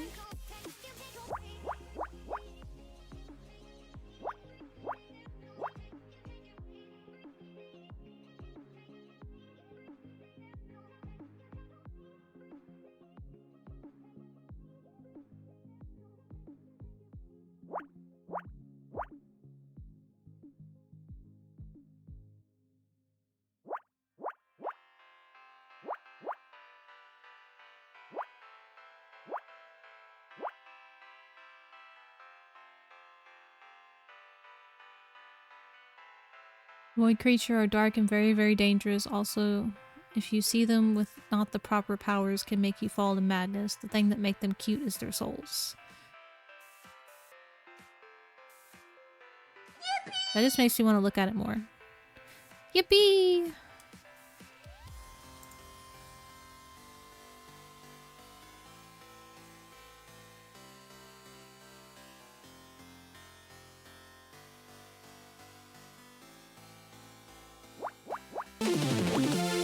What happened?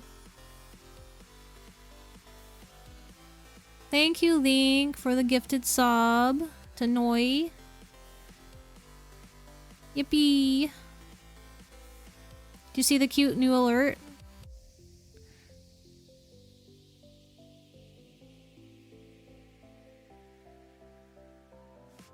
Your legs are almost healed? That's good. I didn't know your legs were hurt. I thought it was just your skull.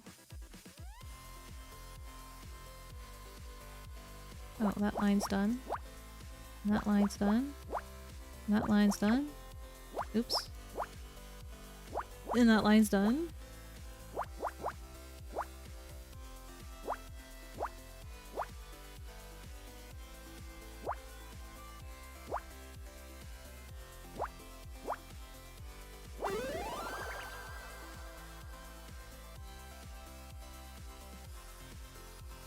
you missed it, Link.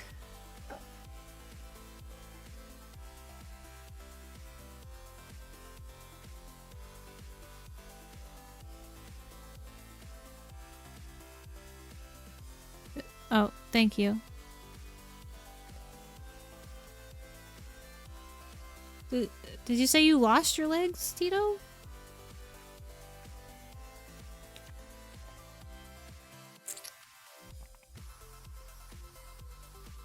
Yes, I will stretch as well, so you can... Well, my hands don't want to work this time. Yeah, stretch.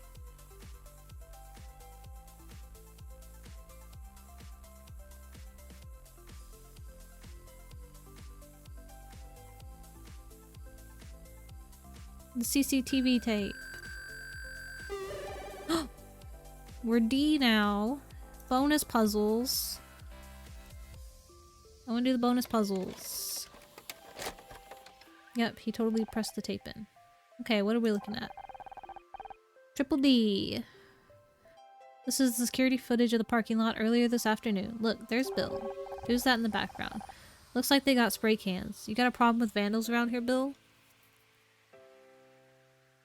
If you say so, Link. I guess those are nice cars. They're very grainy. Them? No, they're just contractors. We get a lot around here. You know, painters. They're not contractors, they're kids. They've got skateboards, for God's sake. Didn't you say you were looking for kids doing graffiti earlier, Bill? Yo, he already forgot again. It's a Porsche? Yo, Porsches are disgusting. As enlightening as this is for some of us, I don't see how it proves anything useful. I'm getting to that, Detective. Bill, can you fast forward to about 4:30?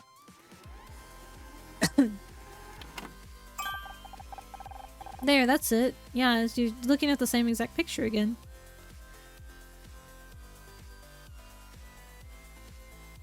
Aston Martins? I don't know what an Aston Martin is. Porsches are overrated though. They don't even look that great.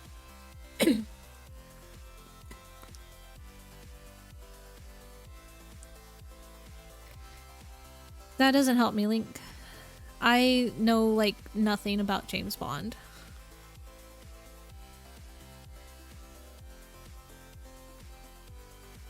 The egg car? That sounds cool. I want to see an egg car.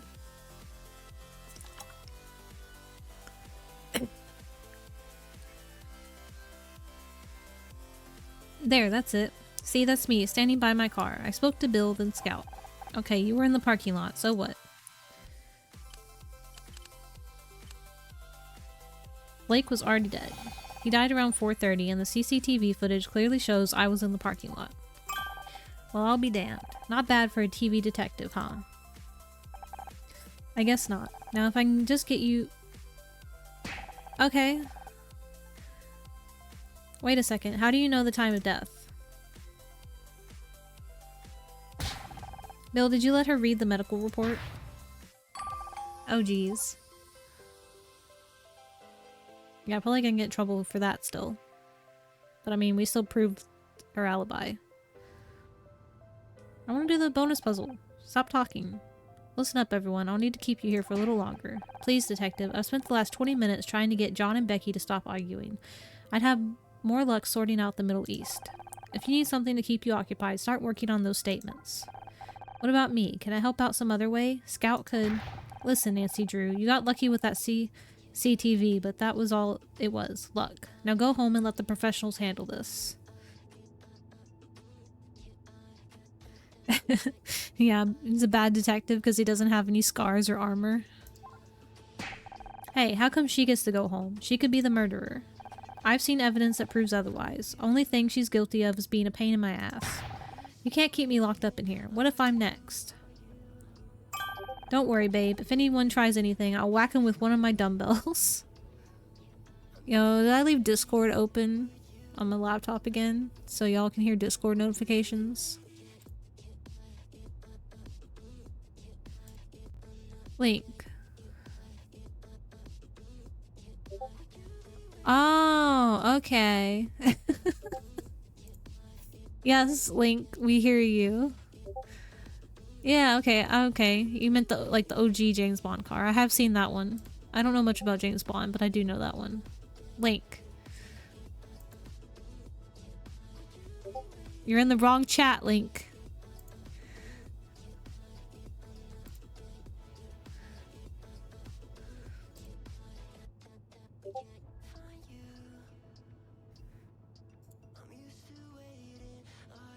Eh. The new one on the right is okay. But the old one, yeah, the old one's cool.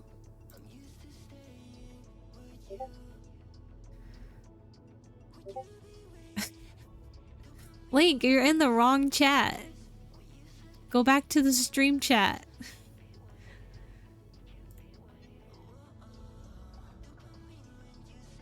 The new one just is basic looking. It's too basic. I like older cars because they have character. New cars all look the same. Like, I have a Hyundai and it looks pretty similar to that. So it's just boring.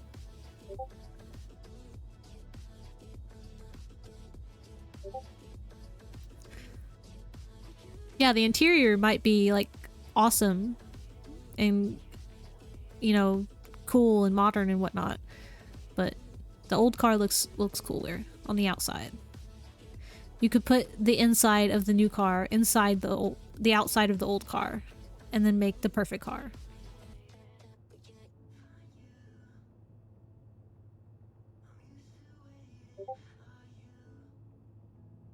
Okay, Link, go, you're in the wrong chat. Go back to the right chat now. Oh, you're in both chats now. Okay.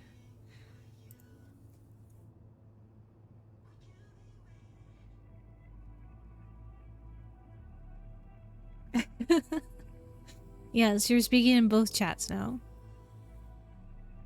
Don't worry, babe. If anyone tries anything, I'll whack them with one of my dumbbells. You brought dumbbells with you on a job? You never know when you're gonna find a spare 5 minutes to work up a sweat. Where has he been carrying them, though? Know what I mean? A reclusive nun would get what you mean, and even she'd think 5 minutes is pathetic. Yo, get called out. Wait, did I just find Becky funny? Detective, I'm begging you. You've got to let us out of here. I'm going stir crazy. Chibi size? It's a chibi car? Fine, you can leave the goddamn room. Just stay inside the studio grounds, okay? I mean it. Any of you try anything, and I'll have you tackled by a patrolman faster than you can say WrestleMania. Yes. I am chibi. I am small. Quick question. How cute is this theoretical patrolman? How good is his credit? Does he get on well with his mother? Yo, he wants to be tackled by a patrolman.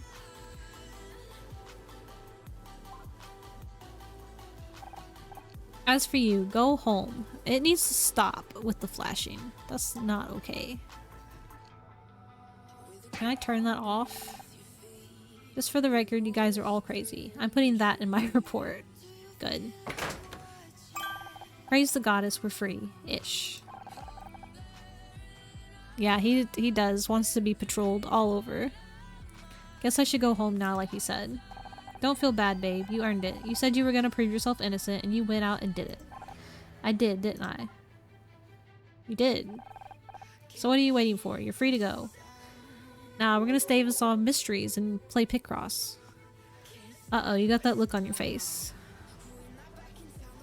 I want more puzzles. Don't think you can hide it from me, Missy. I know that look. That's the honor Mirazi. I'm not giving in special.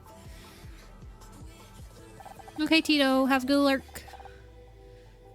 It's just I got myself out of trouble, but what about you guys? What about Blake? He gave me my big break. I wouldn't even be here without him. He wasn't just my boss. He was my friend.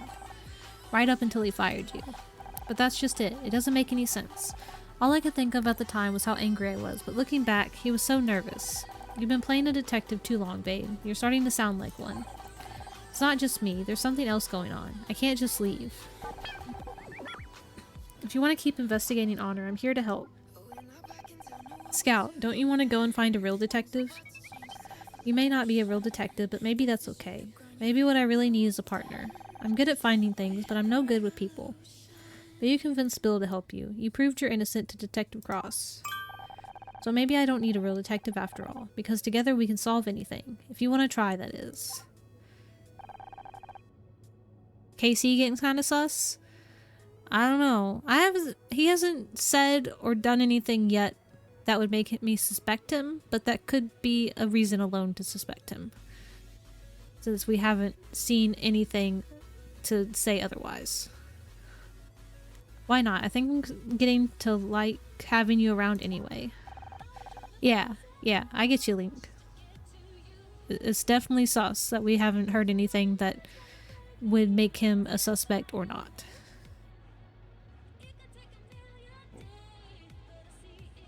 How about you, Casey? Will you help me look into it? Absolutely. You know I've got your back.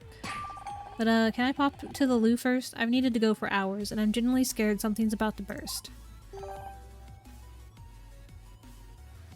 Didn't we already go in there? Why does it say location unlocked? Bonus puzzle? Yeah, bonus puzzles. Yo, it's a big one that has full lines already, so that's not fun. Oops.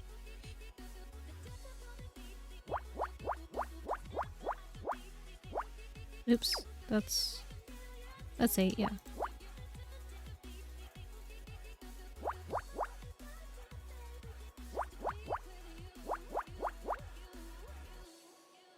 Yeah, big boy puzzle.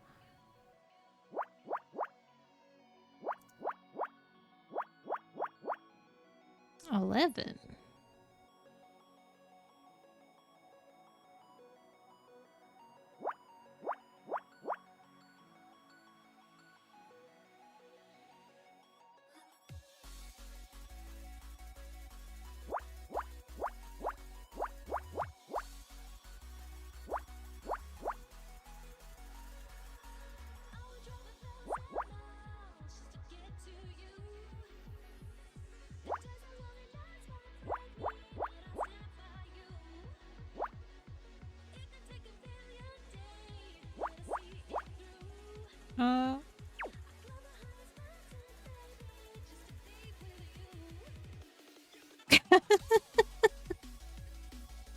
I'm not drawing anything on purpose, Link.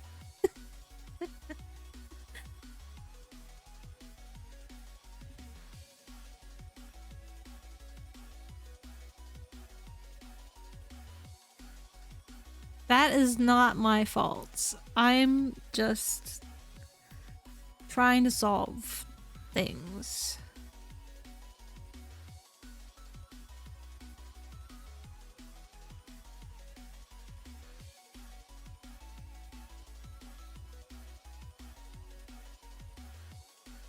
Well, it could be anything.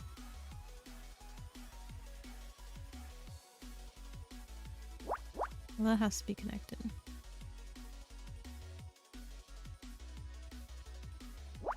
What is that?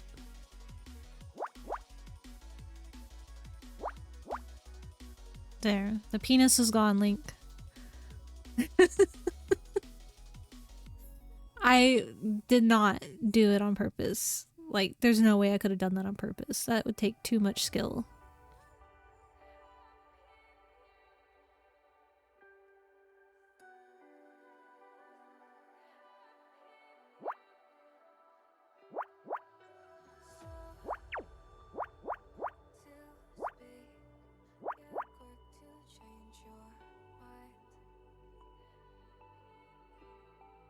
No, I do not, Link. Wait a minute. 11, 12, 13, 14, 15. Okay, this one is full.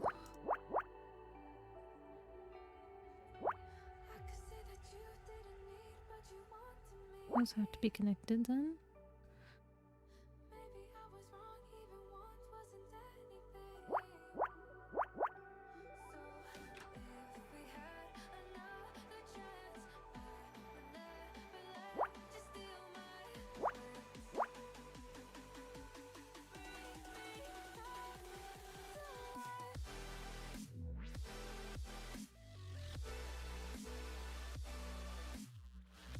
Those have to be connected. So that's the one.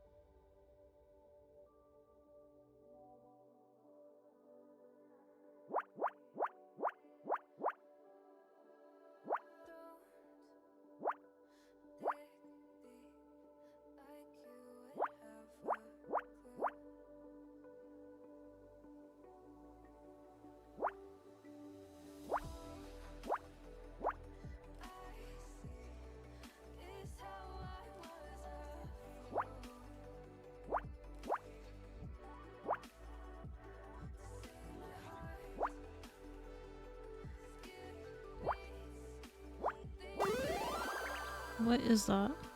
Donut! It's a donut! See, Link, it's just a donut. It's fine. Nothing sus at all. Bill is totally gonna eat that donut. What we got here? 15 and 10.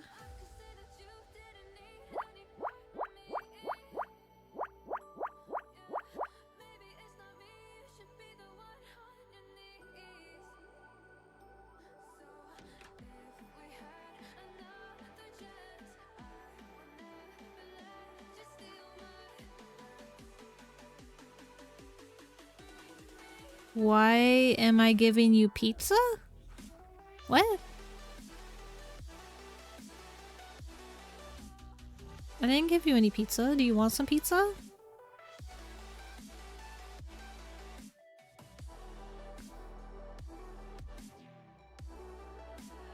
A little of both. Link, I can give you some pizza. Here. There you go. There's me giving you some pizza.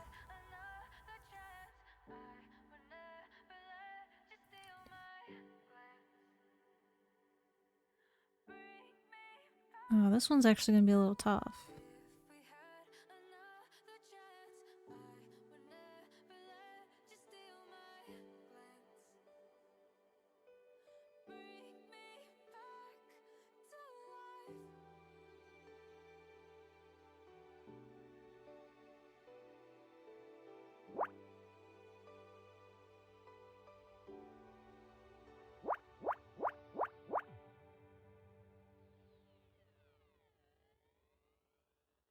Yeah, I'm thinking hard this time.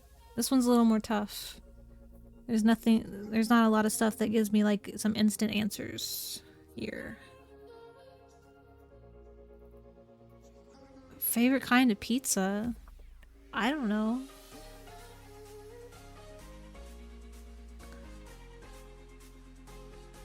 Yeah, thinking hardly.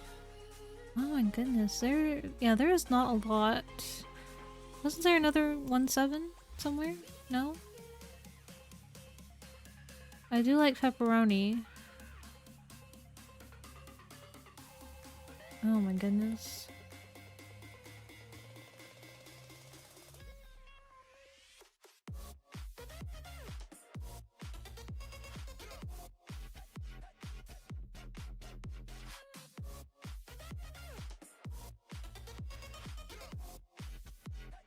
Okay, well this 6, 7, 8, 9, 10, 11, 12. This has to be part of the 6. So the only way for 3 to be in front of the 6 would be to be there.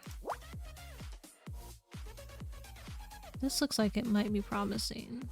3 space 4 space 1 space 1 space 1. We know this is the 4. So 3 has to go there. 5, 6, 7, 8, 9, 10, 11, 12, 13, 14.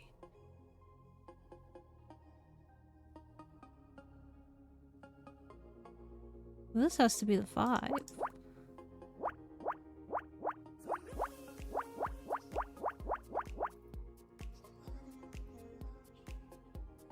Five space 1 space 1 space 1 space 1. Is it?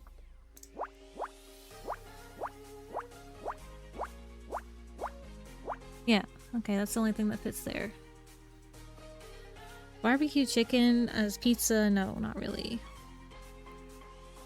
And this also has to be 5. That's 4. This is also 5.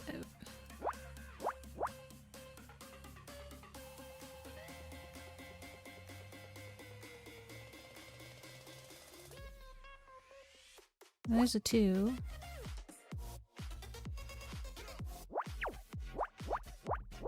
Oops.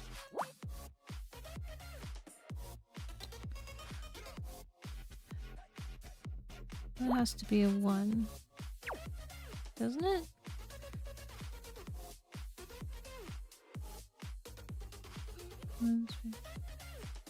Yeah, that has to be a 1. So why doesn't it go away?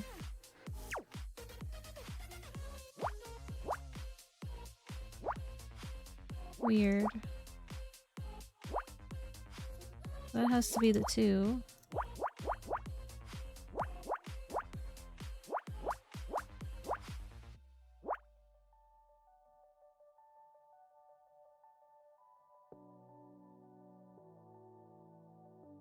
Now, I don't like a lot of toppings on pizza.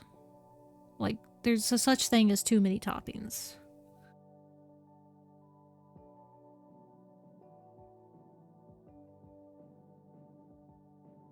That could be the 1 or the 2.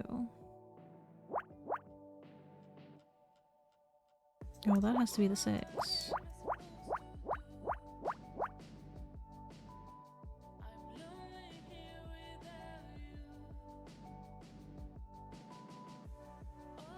Well, that can't be anything. That has to be the 2.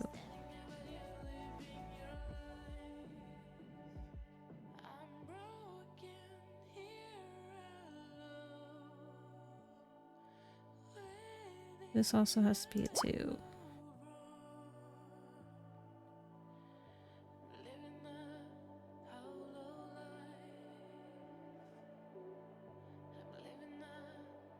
Yeah, cheese is good. Cheese is always good. There's no such thing as too much cheese. That's impossible. Oh, there's a 1 there. 2, 3, 4, 5. This has to be the 2.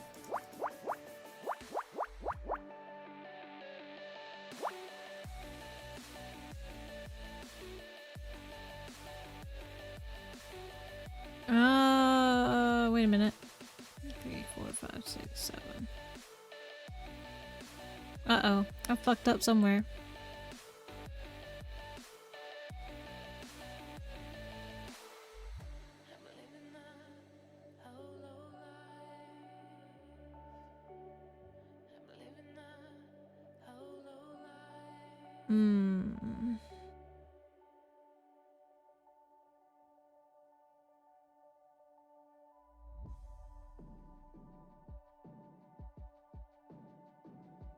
Yeah, I have...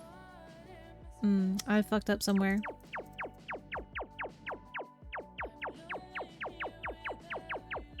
I bet there's a clear button.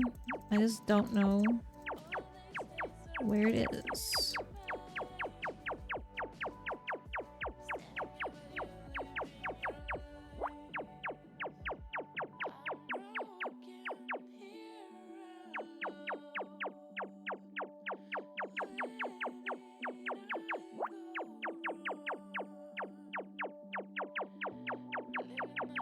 Those sounds are satisfying.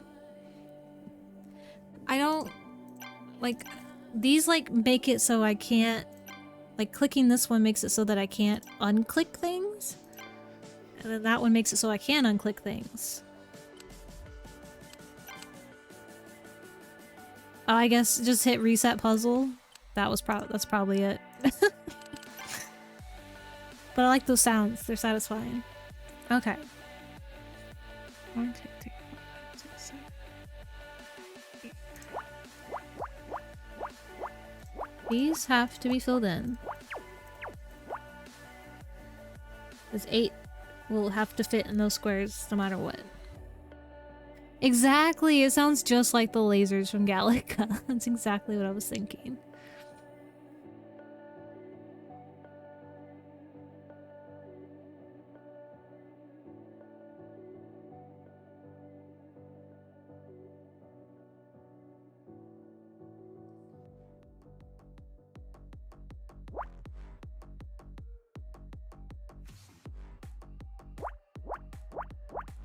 And these have to be filled in.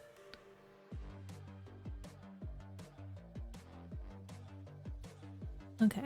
Those are the only ones that I know, like, for definite. Everything else is just up in the air. Okay, well this obviously has to be the 4.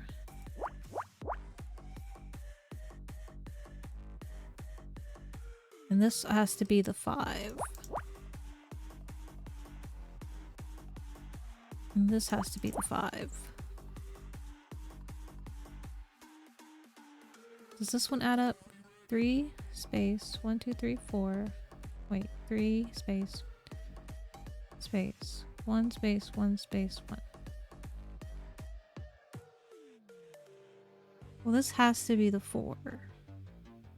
Because I don't think it fit 3, 1, 2, 3, 4. Yeah, it wouldn't fit. So this has to be the 4. So the only way for 3 to be above the 4 would be to be right here. So that has to be right.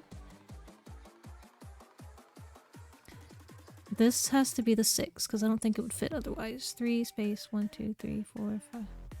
3 space 1 2 3 4 5 6 space. Yeah, so this has to be part of the 6. So the only way for that to work is for the 3 to be there.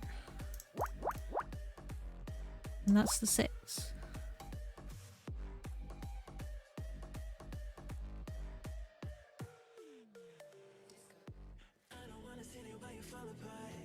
Okay, well that's obviously a 2.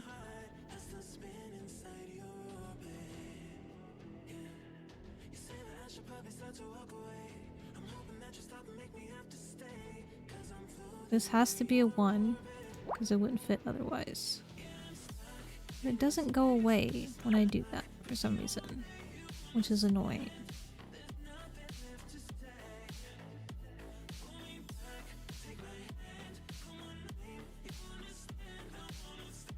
So if there's a space there, 2, 3 can only fit like that. And 2 could be anywhere in there.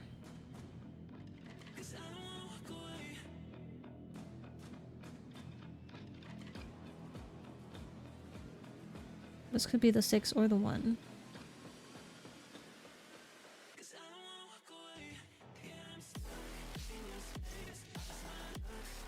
There's one of the 1s. Now the last one's can only fit like that. Okay. That has to be the 5. There's a 1. There has to be a 1 above it. And the 1s only fit that way. So there's the 2. There's the 2. 4 1s. 1 space 1. That could be 1 space. So that could be either way. It is. This one is tougher. That could be the 2 or the 1.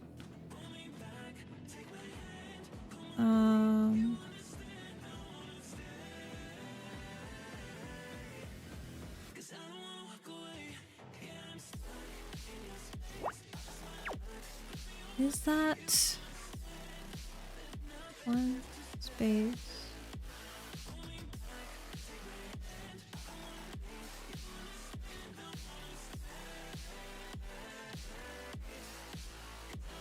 Yeah, I'm thinking this has to be a 1.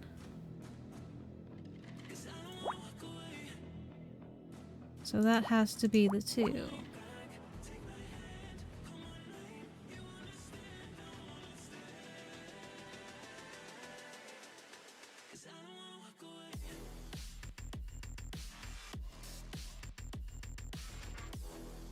This has to be the 5. So those...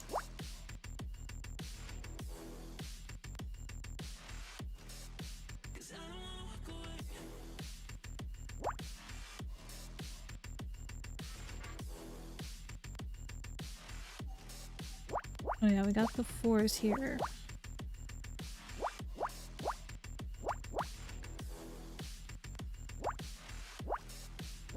And 5. That could be the 1 or the 2. Still don't know about the 8s. Or the 1-7. There's only one way for 2-1 to fit there. So that should be the 2.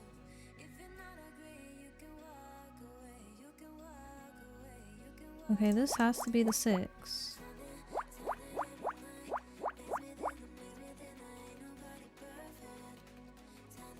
There's the 3 and the 3.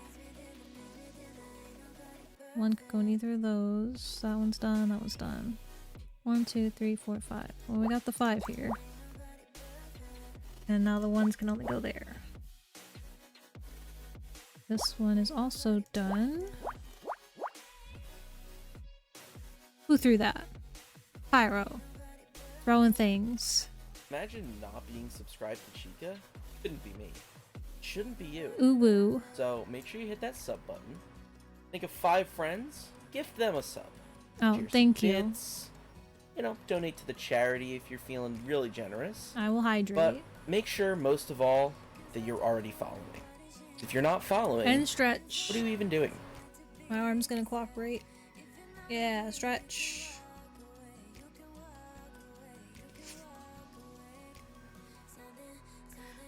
Pyro, you're such a good girl. Why are you playing ad?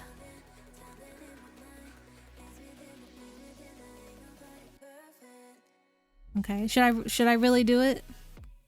Should I actually try? I love you. I love you. Should I who's Is Mew here? Who's clearing my queue? Mew, are you in hiding? Emotional damage. Thank you. Thank you. Yeah? Yeah, what? Pyro, you know what my pronouns are. You what? What is happening? What is... Oh my goodness. You got... Whoever's clearing the queue, like, I don't know what hasn't been done now. Because you just cleared it all. And some of those things weren't automatic redeems. Does TikTok access the home Wi-Fi network? Does it? Does TikTok access the home Wi-Fi? Mew. I don't know what wasn't done. Who do a poll of who's clearing the queue? Like, you can make the poll yourself, you're a mod. You didn't have to spend points. You could have just made a poll.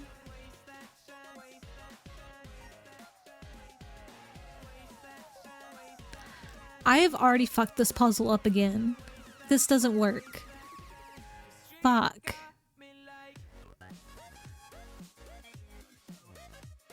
This is a very hard one. I fucked up again somehow because this doesn't work.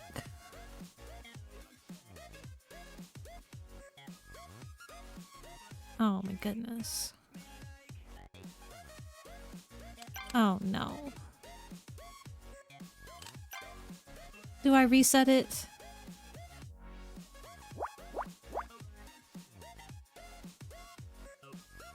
There has to be one there. Well, that doesn't work either. Oh, I have fucked up. Oh, like, real bad. Oh my goodness. Why is this puzzle so hard? What am I doing wrong?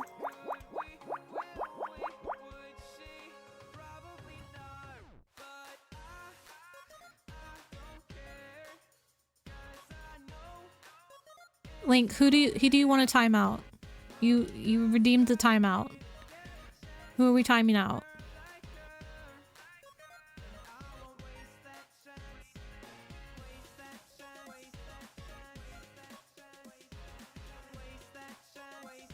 Is that and the Ara the only ones I didn't do? I meowed and ooh-wooed, I'm pretty sure. If not, I just did. Should I actually do the Ara? Like, genuinely try?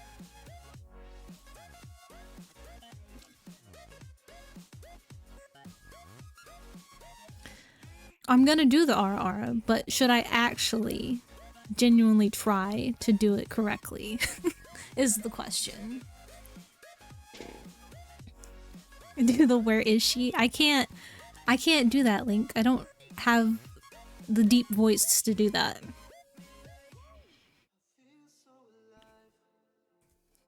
Okay, Mew, I'm gonna actually try. Maybe. And I can't do the where is she. That I definitely cannot do, Link.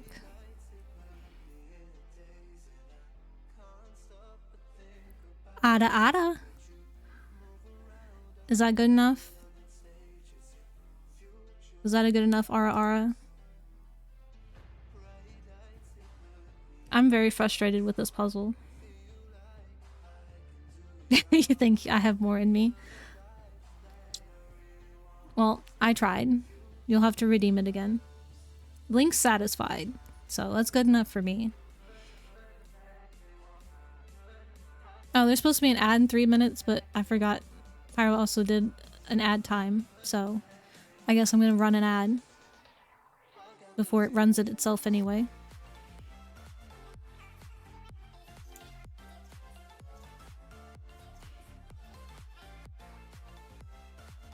This puzzle is very difficult. Wow! Wow!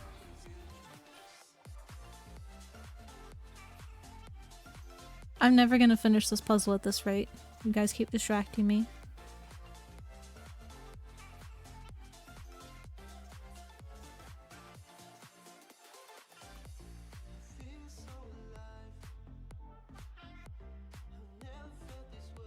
Yo.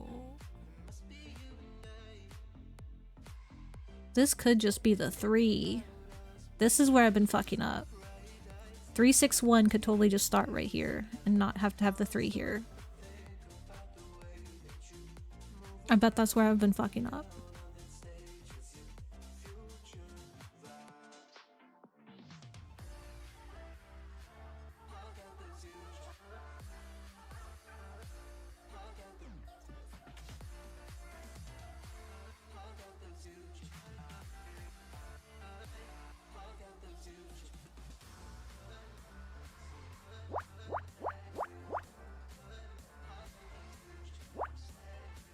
But those have to be filled in.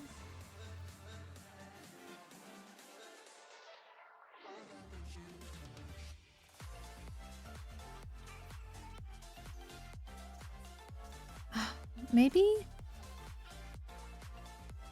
3 space 1, 2, 3, 4, 5, 6. Yeah, I can't fit that then.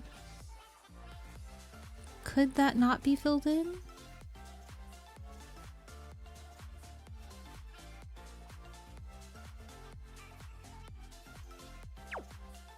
That could not be filled in. 1, 2, 3, 4, 5, 6.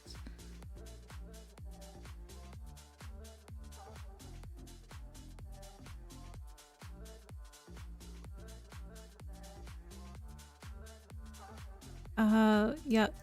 This has been fucking me up too, filling that in. What's motivation? What's the motivation you're providing, Mew? This does have to be a 4 for this. So we can do that. And so 4 can't fit here.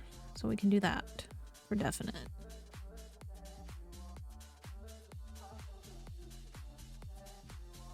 And this has to be 5. So that won't be able to be filled in.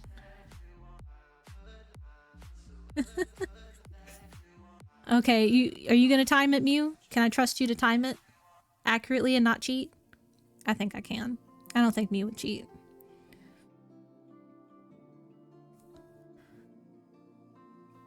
Okay, Mew, time it. If I solve it in the next 10 minutes, then you have to send me a selfie. This has to be 5, because everything else is 1. 1, 2, 3, 4. So all that can be filled in. So we definitely have our 6 here, and our 3 here, and our 3 here. Okay, so I wasn't fucking that up. with the 361. We had that correct.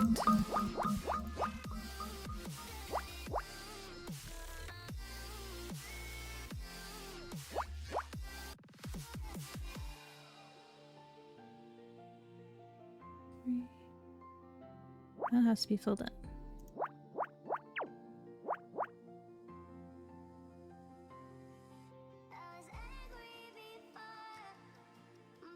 And that has to be the 1.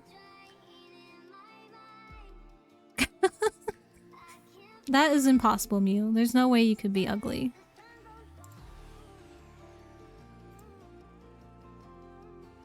One, 2, 3, 4, 5, 6, 7. I have 7 filled in there, so those won't be filled in. So 2 can't go there.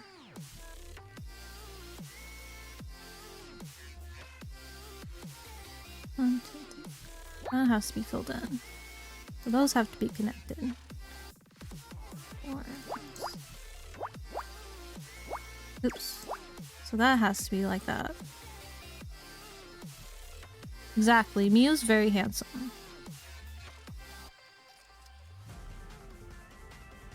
Oh, or am I missing Kenyo and Pyro play Overwatch? Now I'm sad.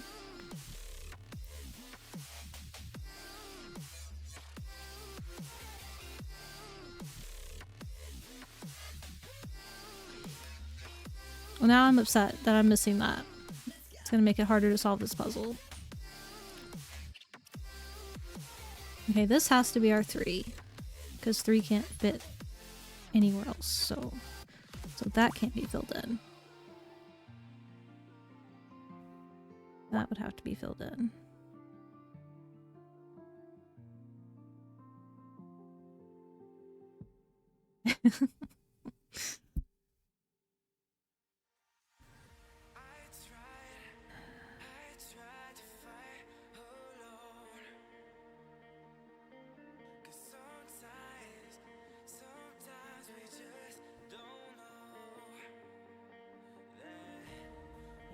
Okay, this has to be a 2, and that has to be a 2, and then the 1 has to go there.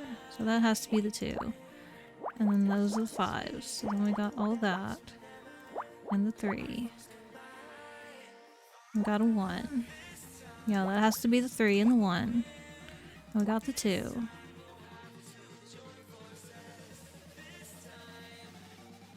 Okay, that row's done. Or column.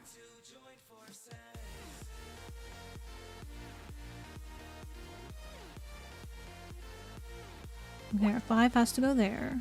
Let's see. 1 space, 1 space, 1 space, 1.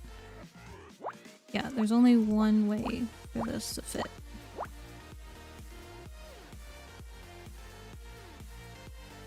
Those have to be 2s. That's 2. And 2 there. That fills that in. Oh, we got the 8 done. That has to be the 1. That could be the 2 or the 5. This row's done. 2 has to be first, so that can't be filled in. Oh, so that has to be the 5. And we got the 4. So that's 3 and the 4. And we got a 1. And those have to go like that. And there's our 5.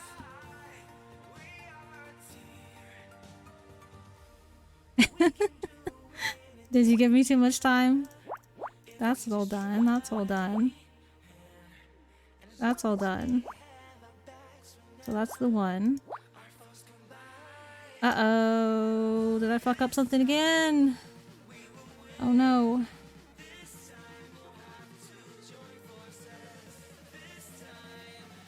Shit. I fucked something up. No, that... Yeah, that goes there. That's the 1. That's the 1. Yeah! We finally did it! It took me like 3 tries. I found a candy bar.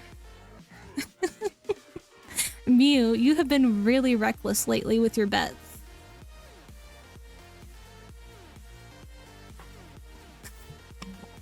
Gave me way too much motivation. Yeah, I still had almost 5 minutes left.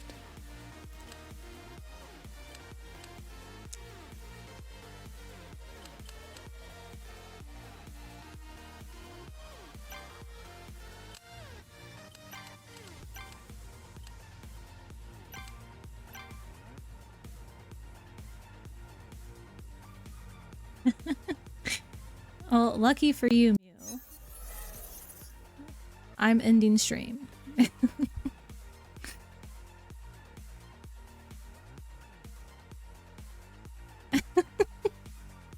It's okay, you can take your time. You don't have to send it immediately. It is 11 o'clock. And I've been streaming for 4 hours, so...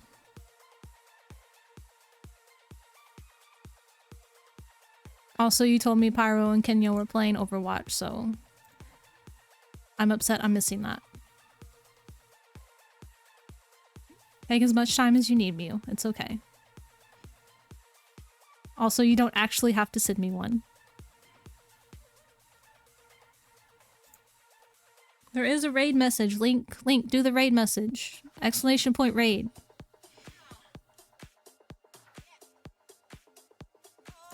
I also need to get Pyro's stream pulled up before we actually raid. Because every time I try to pull it up after we raid, it takes forever to load. It's kind of taking forever to load now.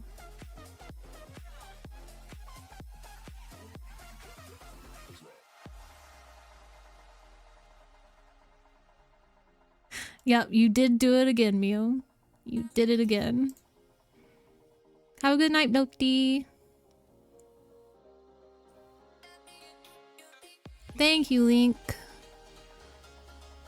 Chica brings the nuggies. Link always makes his own message, apparently.